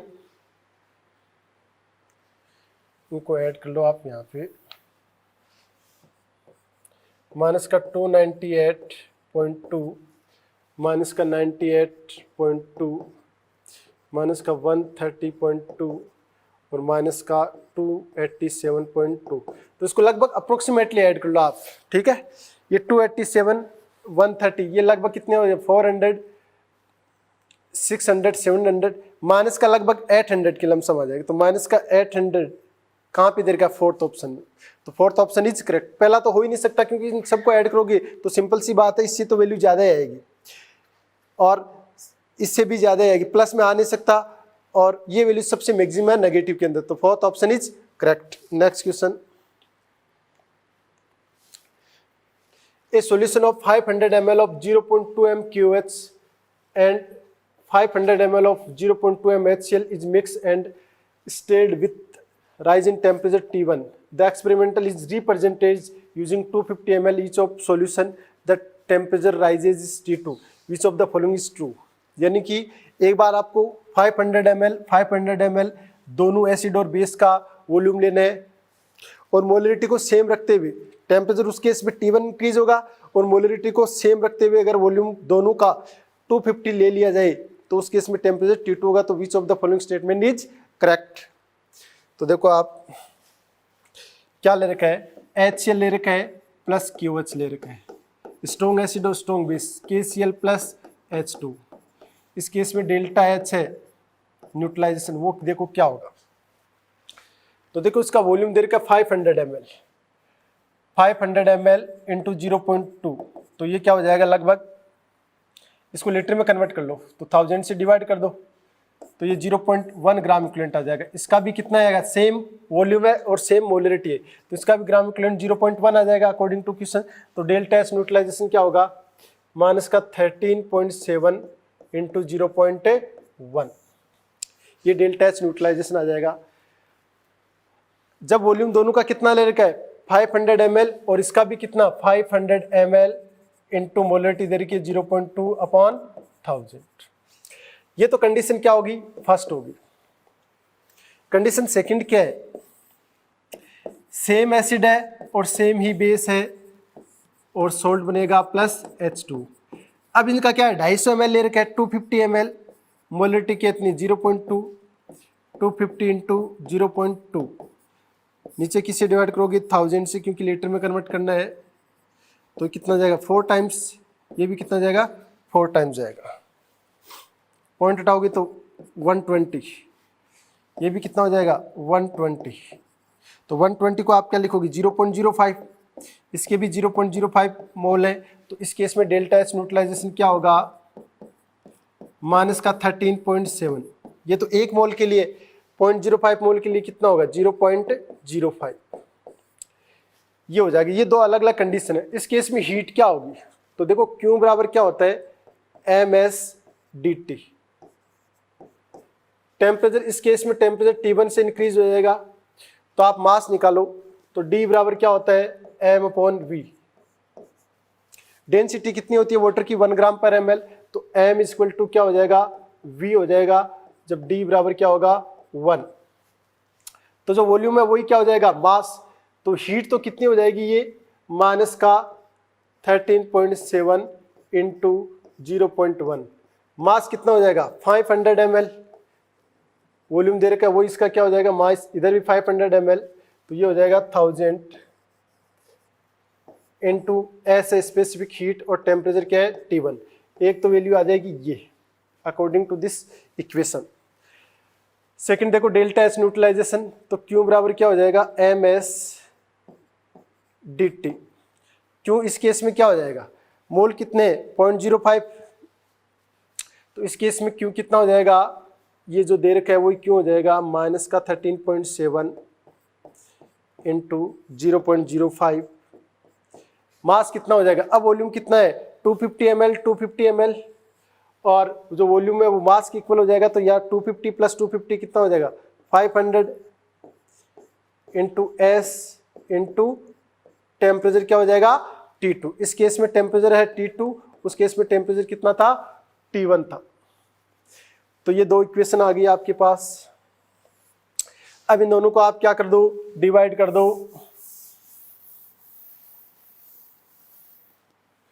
माइनस का 13.7 इंटू 0.1 माइनस का 13.7 इंटू 0.05, यह आ जाएगा 1000 ST1 और यह आ जाएगा 500 ST2। ऐसे एस कैंसिल, इसका इसमें कितनी बार आएगा 2 टाइम्स, इसमें भी इसका कितनी बार जाएगा 2 टाइम्स, तो 2 से कैंसिल आउट, तो T1 बराबर T2, तो दोनों में टेम्परेचर क्या हो जाएगा सेम हो जाएगा। तो ऐसा देखो कौन से ऑप्शन में दे रखा है, ऐसा ऑप्शन फर्स्ट में दे रखा है, तो first option is correct. Next question देखते हैं, the bond dissociation energy of x to y to xy are in the ratio of 1:0.5:1। ये नीट के अंदर क्वेश्चन आ चुका है। Delta S for the formation of X Y is minus का 200 kilo joule पर mole, the bond dissociation energy of x2। जो energy का रेशियो दे रखा है, इन तीनों की एनर्जी का रेशियो वो इसकी फॉर्म में दे रखा है आपको, तो मैं इसको x की फॉर्म में लिखूं तो ये हो जाएगा x ratio 0.5x ratio x, ये एनर्जी का रेशियो हो गया एक्स की फॉर्म में। Delta H of formation x why they रखा है, तो हीट ऑफ फॉर्मेशन की रिएक्शन लिखो, एक्स वाई का फॉर्मेशन करना है तो किससे होगा 1/2x2 प्लस 1/2y2 से xy, और डेल्टा एच कितना दे रखा है आपको माइनस का 200 किलो जूल पर मोल, ये दे रखा है किलो जूल पर मोल दे रखा है। अब देखो आपको बॉन्ड एनर्जी दे रखी है, बॉन्ड डिसोसिएशन एनर्जी, एक्स को आप डिसोसिएट करोगे तो आपको x kilo joule energy required होगी, y2 को डिसोसिएट करोगे तो 0.5x रिक्वायर्ड होगी, और xy को डिसोसिएट करोगे तो x एनर्जी रिक्वायर्ड होगी। तो डेल्टा एच में इस रिएक्शन का लिखूं in form of bond energy, तो 1/2 into delta H x2 plus 1/2 delta H by two minus का डेल्टा एच एक्स वाई। ठीक है, अब देखो डेल्टा एच आपको क्वेश्चन में कितना दे रखा है, माइनस का 200 1/2। x2 कितना दे रखा है आपको, x दे रखा है, प्लस 1/2। y2 कितना दे रखा है, 0.5x दे रखा है, तो 0.5x लिख दूं, माइनस का डेल्टा एच एक्स वाई कितना दे रखा है, x दे रखा है। इसको सिंप्लीफाई करो आप, तो सिंप्लीफाई करोगे तो कितना आएगा, माइनस का 200 equal to x/2 plus x/4 minus का x। तो इसको सिंप्लीफाई करोगे तो कितना आएगा, माइनस का 800 2x प्लस x माइनस का 4x। तो माइनस x इक्वल टू कितना आ गया, माइनस का 800। तो x की वैल्यू कितनी आ जाएगी, 800 आ जाएगी। और x आपने क्या ले रखा है, x2 की वैल्यू, x2 की बॉन्ड डिसोसिएशन एनर्जी पूछी है, तो वो कितनी आ जाएगी, 800 किलो जूल पर mole. Next question, H2 plus Cl2 से 2HCl डेल्टा H दे रखा है, 2Na प्लस 2HCl से 2NaCl प्लस डेल्टा H दे रखा है आपको। इस रिएक्शन के लिए आपको डेल्टा H पूछा है, तो आप इन दोनों रिएक्शंस में क्या करोगे, ये इक्वेशन फर्स्ट है और ये इक्वेशन सेकंड है, इनमें क्या चेंज करोगे, फाइनल रिएक्शन के लिए आपको डेल्टा H की वैल्यू मिल जाए। तो देखो आपको यहाँ पर सिर्फ सोडियम चाहिए, तो यहाँ पे 2 सोडियम है, तो इक्वेशन सेकंड को आपको क्या करना पड़ेगा, 1/2 से मल्टीप्लाई करना पड़ेगा। फिर आपको 1/2 Cl2 चाहिए, यहाँ पे सिर्फ Cl2 है, तो इस इक्वेशन को भी 1/2 से मल्टीप्लाई करना पड़ेगा। फिर दोनों को आप क्या करोगे, फिर दोनों को आप ऐड कर दोगे। तो इक्वेशन फर्स्ट को 1/2 से मल्टीप्लाई किया, प्लस इक्वेशन सेकंड को भी आपने क्या किया, 1/2 से मल्टीप्लाई किया, फिर इन दोनों को ऐड कर दिया। तो इक्वेशन फर्स्ट को 1/2 से मल्टीप्लाई करोगे तो क्या होगा, 1/2 H2 प्लस 1/2 Cl2 से क्या होगा, HCl। 2 से 2 क्या हो गया, कैंसिल आउट। और डेल्टा H को भी आप क्या करोगे, माइनस का 44 1/2 से मल्टीप्लाई करोगे तो माइनस का 22 आ जाएगा। इस इक्वेशन को करोगे 1/2 से मल्टीप्लाई, तो ये सिर्फ सोडियम बचेगा, इधर HCl बचेगा और इधर NaCl बचेगा, और इधर कुछ आगे तो कुछ है ही नहीं ना, सॉरी H2 है, तो 1/2 H2। और डेल्टा H कितना होगा, इसको भी क्या करो 1/2 से मल्टीप्लाई कर दो, तो ये माइनस का कितना हो जाएगा, 26, ये माइनस का 76 बच गया। ठीक है, इन दोनों को आप क्या कर लो, ऐड कर लो, क्योंकि इन दोनों इक्वेशन को आप ऐड करोगे तो ये आपके पास फाइनल इक्वेशन आ जाएगी। तो इन दोनों को ऐड करोगे तो कितना आएगा, माइनस का 9 माइनस का 98 किलो जूल पर किलो कैलोरी पर मोल आ जाएगी। तो third option is correct. Next question, the enthalpy of neutralization of oxalic acid by strong base. यानी ऑक्जेलिक एसिड है, मैंने बताया था ऑक्जेलिक एसिड क्या होता है, COOH, ये ऑक्जेलिक एसिड। और क्रिस्टलाइन ऑक्जेलिक एसिड क्या है, वाटर के 2 मॉलिक्यूल्स आप और ऐड कर दो। तो ये हीट ऑफ न्यूट्रलाइजेशन दे रखा है माइनस का 25। The enthalpy of neutralization of strong acid and strong base, strong acid और स्ट्रॉन्ग बेस का दे रखा है माइनस का 13.7 किलो कैलोरी पर equivalent. The enthalpy of dissociation is, इसका डिसोसिएशन एंथैल्पी निकालनी है। तो देखो स्ट्रॉन्ग एसिड की स्ट्रॉन्ग बेस के साथ हीट ऑफ न्यूट्रलाइजेशन अगर अपन देखें, 2-3 क्वेश्चन में पहले भी अपन देख चुके इस लॉन्चर में, वो डेल्टा एच कितना है, माइनस का 13.7 किलो कैलोरी। लेकिन देखो ऑक्जेलिक एसिड है, इसमें एन फैक्टर कितना होगा, 2, तो आपको 2 मोल NaOH के लेने पड़ेंगे।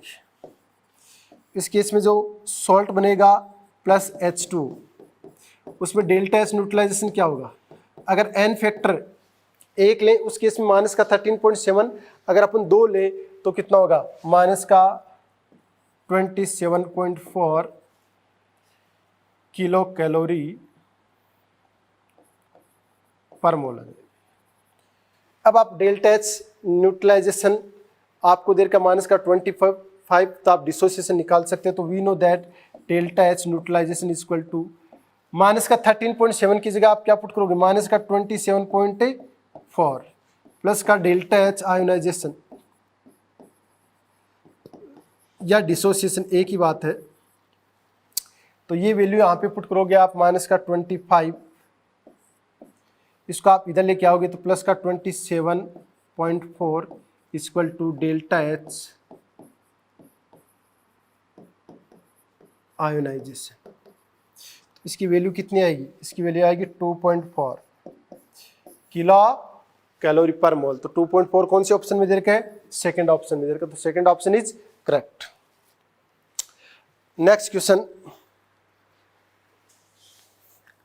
The occurrence of A reaction is impossible. कौन सी रिएक्शन इम्पॉसिबल हो, तो इम्पॉसिबल कब होगी, देखो delta G less than zero, अगर डेल्टा जी की वैल्यू लेस देन जीरो है इट मीन्स वो रिएक्शन स्पॉन्टेनियस होगी। Delta G equal to zero equilibrium पे होगी। Delta G is greater than zero है इट मीन्स वो रिएक्शन क्या होगी, नॉन स्पॉन्टेनियस होगी, इम्पॉसिबल होगी। तो देखो इम्पॉसिबल कब हो सकती है, तो we know that delta G बराबर डेल्टा एच माइनस का टी डेल्टा एस। तो डेल्टा एच की वैल्यू क्या आनी चाहिए, पॉजिटिव आनी चाहिए। डेल्टा एच की वैल्यू क्या आनी चाहिए, पॉजिटिव। और पॉजिटिव कब आ सकती है इसकी वैल्यू, जब डेल्टा एच की वैल्यू पॉजिटिव हो और डेल्टा एस की वैल्यू क्या हो, इसकी वैल्यू पॉजिटिव हो, अंदर साइन क्या आएगा माइनस, और डेल्टा एस की वैल्यू क्या हो, नेगेटिव। इस केस में क्या होगा, negative negative positive. Delta H की वैल्यू आपने पॉजिटिव ऑलरेडी ले रखी है तो डेल्टा जी की वैल्यू क्या आएगी, हमेशा पॉजिटिव। और डेल्टा जी की वैल्यू अगर पॉजिटिव आ गई तो ये रिएक्शन क्या हो जाएगी, इम्पॉसिबल हो जाएगी। तो देखो आप पहले ऑप्शन में डेल्टा एच क्या है, पॉजिटिव है, बिल्कुल अपने को पॉजिटिव चाहिए। Delta S is also positive, लेकिन ये अपने को क्या चाहिए, नेगेटिव चाहिए। पहला option is wrong. Second, delta H negative, अपने को पॉजिटिव चाहिए। डेल्टा एच नेगेटिव, अपने को पॉजिटिव चाहिए। Fourth option delta H is positive, delta S is negative. तो fourth option is correct. Next question, the statement the standard Gibbs free energy change delta G naught is related to equilibrium constant KP. तो देखो एक relation होता है, सबको relation तो याद रखने ही रखने हैं क्योंकि अपने पास इतना टाइम नहीं है कि रिलेशन को अपन डेराइव कर सकते हैं। तो माइनस का आर टी एल एन के इक्विलिब्रियम, और के इक्विलिब्रियम यहाँ पे क्या दे रखा है आपको, के पी दे रखा है, तो के इक्विलिब्रियम की जगह आप के पी पुट कर दो। तो क्या K P equal to minus का R T L N delta G nought होता है, नहीं होता, बिल्कुल गलत है। क्या के पी बराबर दिस होता है, तो लिख लो आप माइनस का delta G nought upon R T is equal to L N K P. और K P is equal to क्या लिखोगे आप, ई की पावर माइनस का delta G nought upon R T. ऐसा देखो कौन से ऑप्शन में दे रखा है, ऐसा फोर्थ ऑप्शन में दे रखा है, तो fourth option is correct. Next question, following reaction occurring in at automobile, यानी ऑटोमोबाइल में जो भी रिएक्शंस होती हैं वो सब कंबसन रिएक्शन होती है। कंबसन रिएक्शन के लिए डेल्टा एच की वैल्यू क्या होगी, नेगेटिव, ये सब जानते हैं। और रिएक्शन को देख के भी पता लग जाएगा ये ऑक्टेन है, ऑक्सीजन की प्रेजेंस में कंबसन हो रहा है तो हीट क्या होगी, रिलीज होगी। सेकंड अपन देखते हैं एंट्रोपी, ये नेगेटिव, एंट्रोपी देखते हैं। एंट्रोपी किससे देखेंगे, केमिकल रिएक्शन के अंदर number of gases mole increase हो रहे हैं या फिर डिक्रीज हो रहे हैं। तो नंबर ऑफ गैसेस मोल इधर देखो कितने हैं, दो तो है ऑक्टेन के, और ऑक्सीजन के कितने 25, तो टोटल कितने होंगे 27। इधर देखो प्रोडक्ट साइड CO2 की 16 है, H2 के 18 है, तो ये कितने होगी 34। तो 27 से 34 number of gas small increase हो रहे हैं तो एंट्रोपी भी क्या होगी, इंक्रीज होगी। तो डेल्टा एस क्या हो जाएगा, पॉजिटिव। डेल्टा जी की वैल्यू आप निकाल सकते हो अगर आपको डेल्टा एच और डेल्टा एस दे रखे हैं। तो डेल्टा जी इक्वल टू क्या होता है, we know that delta H minus का T delta S. Delta H क्या है, negative, minus T delta S क्या है, पॉजिटिव। पॉजिटिव नेगेटिव नेगेटिव, और डेल्टा एच की वैल्यू ऑलरेडी नेगेटिव, तो डेल्टा जी हमेशा क्या आएगा, नेगेटिव। तो डेल्टा जी भी क्या आएगा, नेगेटिव। तो देखो अब कौन सा ऑप्शन सही है, माइनस प्लस, प्लस माइनस गलत,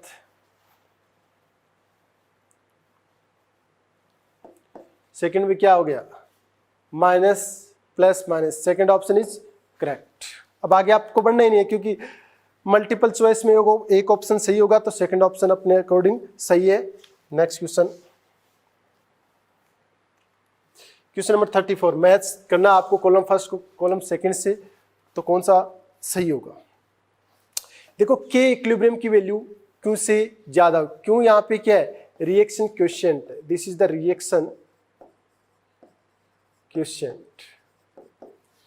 देखो ये कोई रिएक्शन है, ये रिएक्टेंट, ये प्रोडक्ट, बीच में माना कि यहाँ पे आपको क्या मिलेगा, इक्विलिब्रियम मिलेगा यहाँ पे, ठीक है, यहाँ के इक्विलिब्रियम।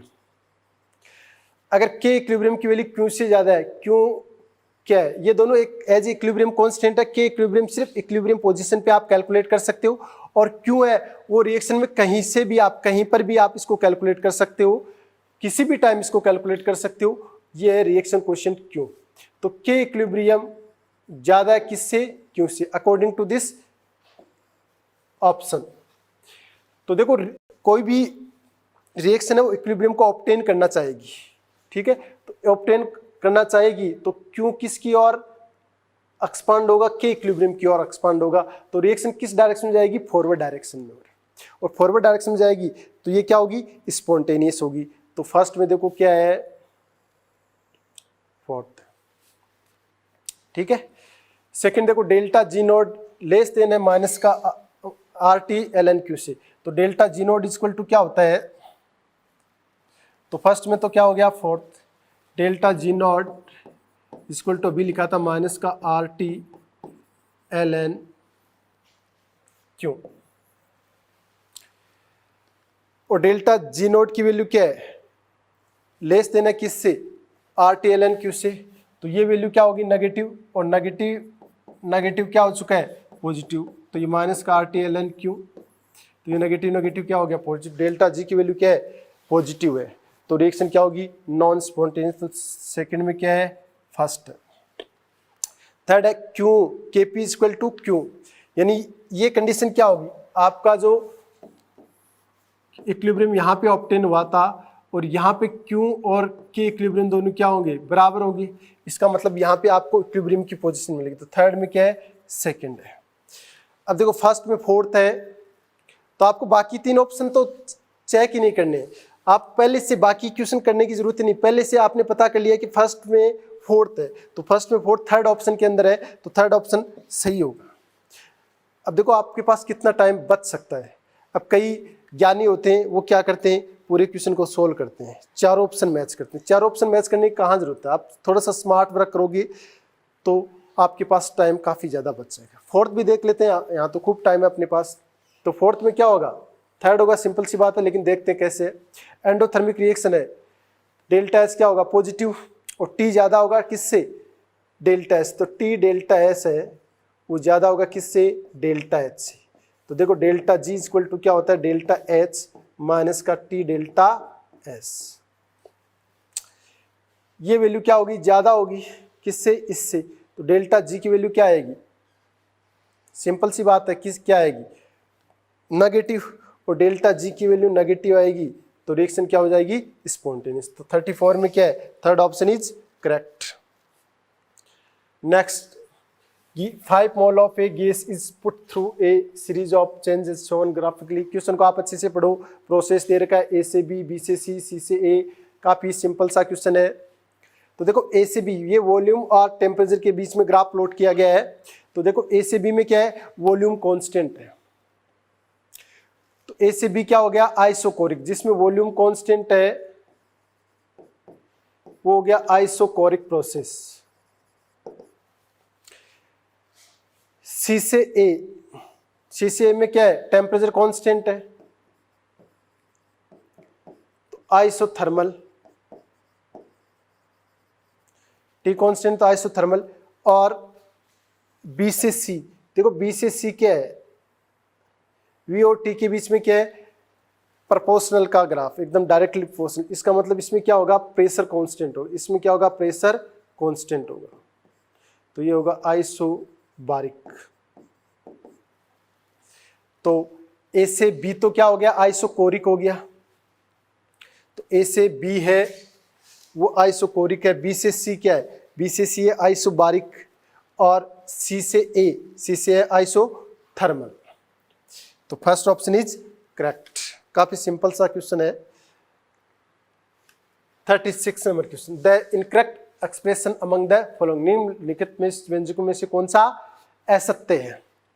तो देखो फर्स्ट को अपन डेराइव करते हैं। तो देखो डेल्टा एस टोटल किसके इक्वल होता है, delta S system plus delta S surrounding.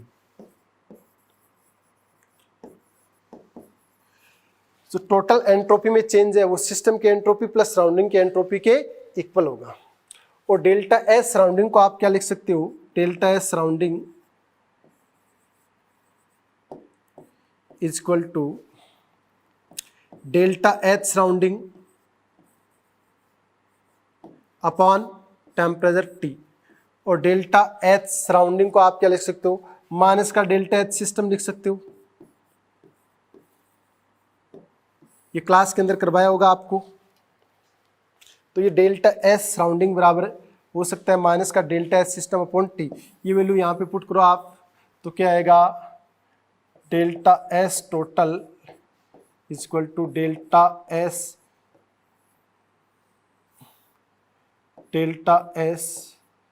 System minus का delta H system upon T. T को आप मल्टीप्लाई कर दो पूरी इक्वेशन से, तो T delta S total is equal to T delta S system minus का डेल्टा एच सिस्टम। और इसको क्या लिख सकते हो, पूरे के पूरे को डेल्टा जी इक्वल टू क्या होता है, माइनस का delta G equal to delta H minus का टी डेल्टा एस। तो इसको आप लिख सकते हो माइनस का डेल्टा जी सिस्टम। तो क्या हो जाएगा, T delta S total equal to minus का जी सिस्टम। तो पहला सही है। तो पहले में क्या लिख सकते हो, माइनस का T equal to delta G system upon delta S total. तो first option is correct. In isothermal process समतापी प्रक्रम में W रिवर्सिबल है, तो बिल्कुल आपको ये फॉर्मूला लर्न होना चाहिए, क्योंकि एग्जाम में अगर डेराइव करोगे तो बहुत ज्यादा टाइम लग जाएगा। थर्ड ऑप्शन देख लेते, ये भी सही है। थर्ड ऑप्शन ln के, देखो we know that delta G naught is equal to standard condition में होगा डेल्टा एच नोड माइनस का T delta S naught. Gibbs free equation है ये। और डेल्टा जी नोड बराबर क्या लिख सकते हो, माइनस का आर टी ln के is equal to delta H naught minus का टी डेल्टा एस नोड। तो माइनस आर टी से डिवाइड कर दो, तो ln के इज इक्वल टू क्या होगा, माइनस का delta H node upon R T. Minus R T से डिवाइड करोगे तो minus minus plus T delta S node upon R T. T से टी क्या हो गया, कैंसिल आउट हो गया। इट मीन्स थर्ड ऑप्शन क्या सही हो सकता है क्या, बिल्कुल नहीं हो सकता। तो थर्ड क्या हो गया, गलत हो गया। और इसको अभी पिछले क्वेश्चन में अपने एक्सप्लेनेशन में लिया था। तो 36 में कौन सा हो जाएगा, थर्ड ऑप्शन रॉन्ग हो जाएगा। 37 among the following the set of parameter that represent path function. Path function क्या होते हैं, जो पाथ पे डिपेंड करते हैं। स्टेट फंक्शन जो इनिशियल स्टेट और फाइनल स्टेट पे डिपेंड करते हैं, उन्हें स्टेट फंक्शन करते हैं। तो पाथ फंक्शन कौन सा है, तो पाथ फंक्शन एक तो मैंने बताया था क्यू, एक है वर्कडन, तो बी पाथ फंक्शन है, डब्ल्यू पाथ फंक्शन है। लेकिन ये क्या है, अकॉर्डिंग टू थर्मोडायनेमिक्स ये डेल्टा ई है, delta E equal to Q plus W. तो ये क्या पाथ फंक्शन है, नहीं, ये this is the state function. तो बी हो गया, सी हो गया, यहाँ पे जी आएगा, जी भी क्या स्टेट फंक्शन है। तो कौन सा ऑप्शन सही होगा, बी एंड सी। तो थर्ड ऑप्शन इज करेक्ट। तो 37 में क्या हो गया, थर्ड काफी सिंपल क्वेश्चन है। Molar heat capacity of water in equilibrium with ice at constant pressure. Constant pressure पे मोलर हीट कैपेसिटी क्या होती है, delta H equal to N C P D T. ये है कांस्टेंट प्रेशर पे molar heat capacity. तो C P equal to क्या हो जाएगा, delta H upon N D T. और इक्विलिब्रियम पे क्या होगा, इक्विलिब्रियम पे टेम्परेचर कांस्टेंट रहेगा, टेम्परेचर कांस्टेंट एट इक्विलिब्रियम, तो डेल्टा टी इक्वल टू क्या हो जाएगा 0, तो ये वैल्यू यहाँ पे क्या हो जाएगा 0, तो सी पी इक्वल टू क्या हो जाएगा 1/0, क्या लिख सकते हो आप, इनफाइनाइट लिख सकते हो। तो मोलर हीट कैपेसिटी क्या हो जाएगी infinite. Second option is correct. 39 the enthalpy of solution of BaCl2 और BaCl2.2H2 ये दोनों की दे रखी है आप। The enthalpy change for the reaction, इस रिएक्शन के लिए आपको एंथैल्पी चेंज पूछा है, तो इन दोनों इक्वेशन से ये इक्वेशन आप कैसे ऑब्टेन करोगे, तो इन एंथैल्पी ऑफ सॉल्यूशन लिखो इसका BaCl2, इसको आप एक बार आयनाइज करो, तो ये किस में होगा Ba+2 + 2Cl-, तो ये डेल्टा एच आपको कितना दे रखा है सॉल्यूशन माइनस का 20.6। नेक्स्ट है BaCl2.2H2, तो ये हो जाएगा Ba+2 2Cl- + 2H2, ये डेल्टा एच दे रखा है सॉल्यूशन प्लस का 8.8 किलोजूल पर मोल, यूनिट में यहाँ पे नहीं लिख रहा हूँ। अब इन दोनों इक्वेशन से, इक्वेशन फर्स्ट और इक्वेशन सेकंड, इन दोनों इक्वेशन से आपको ये इक्वेशन ऑब्टेन करनी है, तो आप कैसे ऑब्टेन करोगे, इसको आप प्रोडक्ट के साइड ले जाना, तो इक्वेशन सेकंड को आपको क्या करना पड़ेगा रिवर्स करना पड़ेगा, तो इक्वेशन फर्स्ट में से इक्वेशन सेकंड को माइनस कर दो या रिवर्स कर दो, तो देखो क्या आएगी आपके पास Ba+2 से Ba+2 कैंसिल आउट होगा, इसको रिवर्स करने के बाद में 2Cl- से 2Cl- साइन क्या हो जाएगा कैंसिल आउट हो जाएगा, तो BaCl2 + 2H2 से क्या ऑब्टेन हो जाएगा BaCl2.2H2, तो देखो इस रिएक्शन को रिवर्स करोगे तो इसका साइन भी क्या हो जाएगा रिवर्स हो जाएगा, डेल्टा एच सॉल्यूशन क्या हो जाएगा माइनस का 8.8 हो जाएगा, तो डेल्टा एच क्या हो जाएगा माइनस का 20.6 और माइनस का 8.8, तो माइनस का 29.4 किलो जूल आ जाएगा। ऐसा कौन से ऑप्शन में आ रखा है, ऐसा फोर्थ ऑप्शन में आ रखा है, तो fourth option correct. Question number 40 2 mole of an ideal gas is expand isothermally and reversibly from 1 liter to 10 liter at 300 Kelvin. The enthalpy change for the process. इस प्रोसेस के लिए आपको एंथैल्पी चेंज कैलकुलेट करना है, तो enthalpy change क्या होता है टेम्परेचर पे डिपेंड करेगा NCP/dt, और आपको क्या दे रखा आइसोथर्मली, आइसोथर्मली में क्या है टेम्परेचर कांस्टेंट, तो डेल्टा टी क्या हो जाएगा 0, और डेल्टा टी यहाँ पे 0 हो जाएगा, तो डेल्टा एच भी क्या हो जाएगा 0, तो एंथैल्पी में चेंज क्या आएगा 0 आएगा। तो ऐसे क्वेश्चन में आप देखो कांस्टेंट वॉल्यूम आपको दे दिया जाए तो वर्क डन 0 होगा, कांस्टेंट टेम्परेचर दे दिया जाए तो इंटरनल एनर्जी में चेंज और एंथैल्पी में जो चेंज है वो भी क्या होगा 0 होगा। ये कुछ बेसिक चीजें आप याद रखो ताकि क्वेश्चन जल्दी से हो जाए। फॉर द इक्विलिब्रियम, ये इक्विलिब्रियम पे कोई रिएक्शन दे रखी है, the value of delta G naught at 298 kelvin is approximately, तो देखो डेल्टा जी नोट की वैल्यू पूछ रखी है आपसे, तो डेल्टा जी नोट और इक्विलिब्रियम में एक रिलेशन था, डेल्टा जी नोट बराबर माइनस का 2.303 RT log बेस 10 के इक्विलिब्रियम, और देखो वाटर का क्या हो रहा है डिसोसिएशन हो रहा है, और इस गैस में जो KW है एट कॉन्स्टेंट टेम्परेचर पे आयनिक प्रोडक्ट है 25 डिग्री सेल्सियस में माइनस का 14 होता है, 10 की पावर माइनस का 14, ये वैल्यू यहाँ पे पुट करो तो डेल्टा जी नोट बराबर क्या हो जाएगा माइनस का 2.303, आर की वैल्यू क्या पुट करोगे क्योंकि एनर्जी जूल में दे रखी है तो 8.314, टेम्परेचर कितना पुट करोगे 298 केल्विन, लॉग 10 बेस के इक्विलिब्रियम कितना है 10 की पावर माइनस का 14, ये -14 आगे आ जाएगा, तो delta G note equal to क्या होएगा माइनस का 2.303 इंटू 8.314 इंटू 298 इंटू माइनस का 14, और लॉग 10 बेस 10 की वैल्यू क्या होती है 1 होती है, -14 आगे आ गया तो डेल्टा जी नोट की वैल्यू क्या आएगी पॉजिटिव में आएगी। यानी पहला और दूसरा ऑप्शन तो किसी भी सूरत में सही नहीं हो सकते। इसको मल्टीप्लाई करोगे दोनों को, इनको मल्टीप्लाई करोगे तो ये लगभग 5714 आएगा। फिर इसको आप क्या करोगे 14 से मल्टीप्लाई करोगे तो 5714 इंटू 14 अपॉन, ये जूल में आएगा तो किलो जूल में लाने के लिए 1000 से आप क्या करोगे मल्टीप्लाई करोगे, तो क्या वैल्यू आएगी 5.714 इंटू 14 को अप्रोक्सीमेटली आप 5 टाइम्स मल्टीप्लाई करोगे तो ये 70 से थोड़ा ज़्यादा होगा क्योंकि 0.74 और रह गया ना, इसका मतलब प्लस का 80 किलो जूल पर मोल इसका राइट आंसर होगा।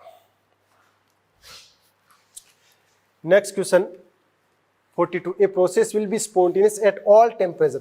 ऑल टेम्परेचर पे कौन सा प्रोसेस स्पॉन्टेनियस है, तो रिएक्शन लिखो आप delta G equal to delta H minus का टी डेल्टा एस, ये इक्वेशन है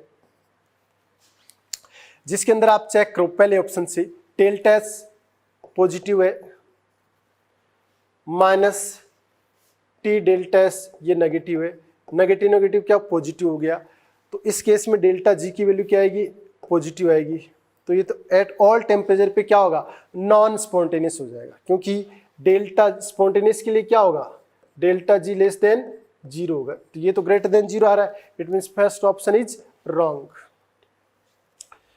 next delta G equal to delta H minus का टी डेल्टा एस, ये स्पॉन्टेनियस आना चाहिए सभी टेम्परेचर पे, तो आप एक स्टैंडर्ड कंडीशन देख लो ना, ये स्पॉन्टेनियस सभी टेम्परेचर पे कैसे आ सकता है, डेल्टा जी की वैल्यू नेगेटिव होगी तभी स्पॉन्टेनियस होगा, इसकी वैल्यू नेगेटिव होनी चाहिए माइनस टी, इसकी वैल्यू क्या होनी चाहिए पॉजिटिव होनी चाहिए। अब टेम्परेचर आप कुछ भी पुट कर दो आप, डेल्टा जी की वैल्यू क्या आएगी नेगेटिव आएगी, तो डेल्टा एस तो क्या होना चाहिए नेगेटिव और डेल्टा एस क्या होना चाहिए पॉजिटिव, तो डेल्टा एच नेगेटिव ये है और डेल्टा एस पॉजिटिव ये रहा, यानी थर्ड ऑप्शन में डेल्टा एच नेगेटिव है डेल्टा एस पॉजिटिव, यानी सेकंड ऑप्शन सही है, डेल्टा एच नेगेटिव है और डेल्टा एस पॉजिटिव है, तो ये अगर आप पुट करोगे तो इसकी वैल्यू हमेशा डेल्टा जी की वैल्यू क्या आएगी नेगेटिव आएगी, कोई भी टेम्परेचर पुट कर दो डेल्टा जी की वैल्यू हमेशा नेगेटिव आएगी, it mean second option is correct. ठीक है बच्चों, next question the difference between delta H and delta U, ऐसा क्वेश्चन अपन पहले भी कर चुके हैं, काफी आसान क्वेश्चन है। When the combustion of 1 mole of heptane, तो हेप्टेन का फॉर्मूला क्या होता है C7H16 O2 gas equal to 7CO2 gas plus 8H2O liquid, ये गैस है, ऑक्सीजन को बैलेंस कर लो आप, 7 इंटू 2 कितना हो गया 14, 14 प्लस 8 कितना हो गया 22, इधर ऑक्सीजन कितने 2, तो यहाँ से 11 से आप मल्टीप्लाई करोगे तो ऑक्सीजन दोनों साइड इक्वल हो जाएगा, ये सॉलिड के अंदर, तो डेल्टा एन इक्वल टू क्या हो जाएगा गैस की प्रोडक्ट गैसियस मोल कितने 7, रिएक्टेंट की गैसियस मोल कितने 11 माइनस का 8, सॉरी माइनस का 4 आएगा, माइनस का 4, तो डेल्टा एच माइनस का delta U equal to delta N R T, ये पहले भी एक क्वेश्चन में देखा था तो सीधा सा लिख देते हैं, तो ये डेल्टा एन की वैल्यू माइनस का 4 आर टी, ऐसा कौन सा ऑप्शन है, ऐसा third option is correct. Next question for an ideal solution the correct option, ideal solution के लिए कौन सा सही है, देखो आइडियल सॉल्यूशन क्या होता है जो हर एक टेम्परेचर और प्रेशर पे राउल्ट्स लॉ की कंसंट्रेशन को फॉलो करे, उसे आप क्या कहोगे आइडियल सॉल्यूशन, और आइडियल सॉल्यूशन में क्या होगा डेल्टा एच मिक्सिंग 0 होगा तभी वो आइडियल सॉल्यूशन होगा, क्योंकि रिएक्टेंट में जो एनर्जी एब्जॉर्ब होती है वो अगर प्रोडक्ट बनता है उसमें जो एनर्जी रिलीज होती है अगर दोनों की एनर्जी बराबर हो जाए उस केस में डेल्टा एच मिक्सिंग क्या होगा 0, और ऐसी कंडीशन किस में आएगी आइडियल सॉल्यूशन में। सेकंड डेल्टा वी मिक्सिंग भी क्या होगा 0 होगा, ये कंडीशंस आपने सॉल्यूशन चैप्टर में पढ़ ली होंगी। थर्ड डेल्टा एस एंट्रोपी, देखो सोल्यूट और सॉल्वेंट को मिक्स करोगे तब सॉल्यूशन का फॉर्मेशन होगा और मिक्सिंग में एंट्रोपी हमेशा इंक्रीज होगी, तो delta S not equal to 0। Fourth है डेल्टा जी, डेल्टा जी की वैल्यू हमेशा क्या आएगी इसमें नेगेटिव, क्योंकि delta G mixing is equal to क्या होता है, delta G mixing is equal to delta H mixing minus का टी डेल्टा एस मिक्सिंग। तो डेल्टा एच की वैल्यू क्या है, 0 for ideal solution, minus T delta S mixing क्या है, डेल्टा एस मिक्सिंग देखो देर का है, क्या होगा, पॉजिटिव होगा, तो ये पॉजिटिव, माइनस प्लस माइनस, तो डेल्टा जी मिक्सिंग है वो हमेशा क्या आएगा, नेगेटिव आएगा। अब देख लो चारों कंडीशन दे रखी है, डेल्टा एस मिक्सिंग क्या 0 होगा, बिल्कुल ये तो गलत है। Second delta V not equal to 0 at, ये भी 0 होगा। Delta H 0 at constant temperature and pressure, delta G mixing 0 at constant और टेम्परेचर। तो देखो ये भी गलत है, delta S mixing not equal to 0, ये भी गलत है, delta V mixing not equal to 0, ये भी गलत है, delta H mixing 0, third option is सही। तो 44 में कौन सा ऑप्शन सही होगा, थर्ड ऑप्शन सही होगा। इसमें क्या होगा, डेल्टा एच मिक्सिंग 0 होगा। अब question number, next question, last and final question. हाँ, तो question number 45, in which of case change in entropy is negative, किस में एंट्रोपी क्या हो रही है, नेगेटिव हो रही है। तो पहला है vaporization of water, water vaporize हो रहा है, इट मीन्स वाटर सॉलिड से किस में कन्वर्ट हो रहा है, लिक्विड में, तो इस केस में एंट्रोपी क्या होगी, पॉजिटिव होगी। सेकेंड है expansion of A gas at constant temperature पे गैस एक्सपांशन हो रही है, तो वॉल्यूम इंक्रीज होगा, वॉल्यूम इंक्रीज होगा तो गैस के मॉलिक्यूल्स की रेंडमनेस ज़्यादा होगी, रेंडमनेस ज़्यादा होगी तो एंट्रोपी ज़्यादा होगी, सिंपल सी बात है। तो इस केस में भी एंट्रोपी क्या होगी, ज़्यादा होगी। आपसे क्या पूछा है, एंट्रोपी में परिवर्तन ऋणात्मक हो। Sublimation of solid to liquid, solid अगर किस में कन्वर्ट हो रहा है, सब्लिमेशन हो रहा है, सब्लिमेशन क्या होगा, सॉलिड टू गैस, इसमें एंट्रोपी क्या होगी, पॉजिटिव होगी, क्योंकि सॉलिड किस में कन्वर्ट हो रहा है, गैस के अंदर, और गैस की मॉलिक्यूल्स की एंट्रोपी ज्यादा होगी कंपैरेटिवली सॉलिड की। और फोर्थ क्या है, 2H2 से H2, तो नंबर ऑफ मोल्स यहाँ 2 और यहाँ पे नंबर ऑफ मोल्स 1, तो नंबर ऑफ गैसेस मोल क्या हो रहे हैं, रिएक्शन जब फॉरवर्ड डायरेक्शन में जा रही है तो number of gases mole decrease हो रहे हैं, डिक्रीज हो रहे हैं, तो एंट्रोपी भी क्या होगी, डिक्रीज होगी, तो डेल्टा एस क्या होगा, नेगेटिव। तो फोर्थ ऑप्शन इज करेक्ट।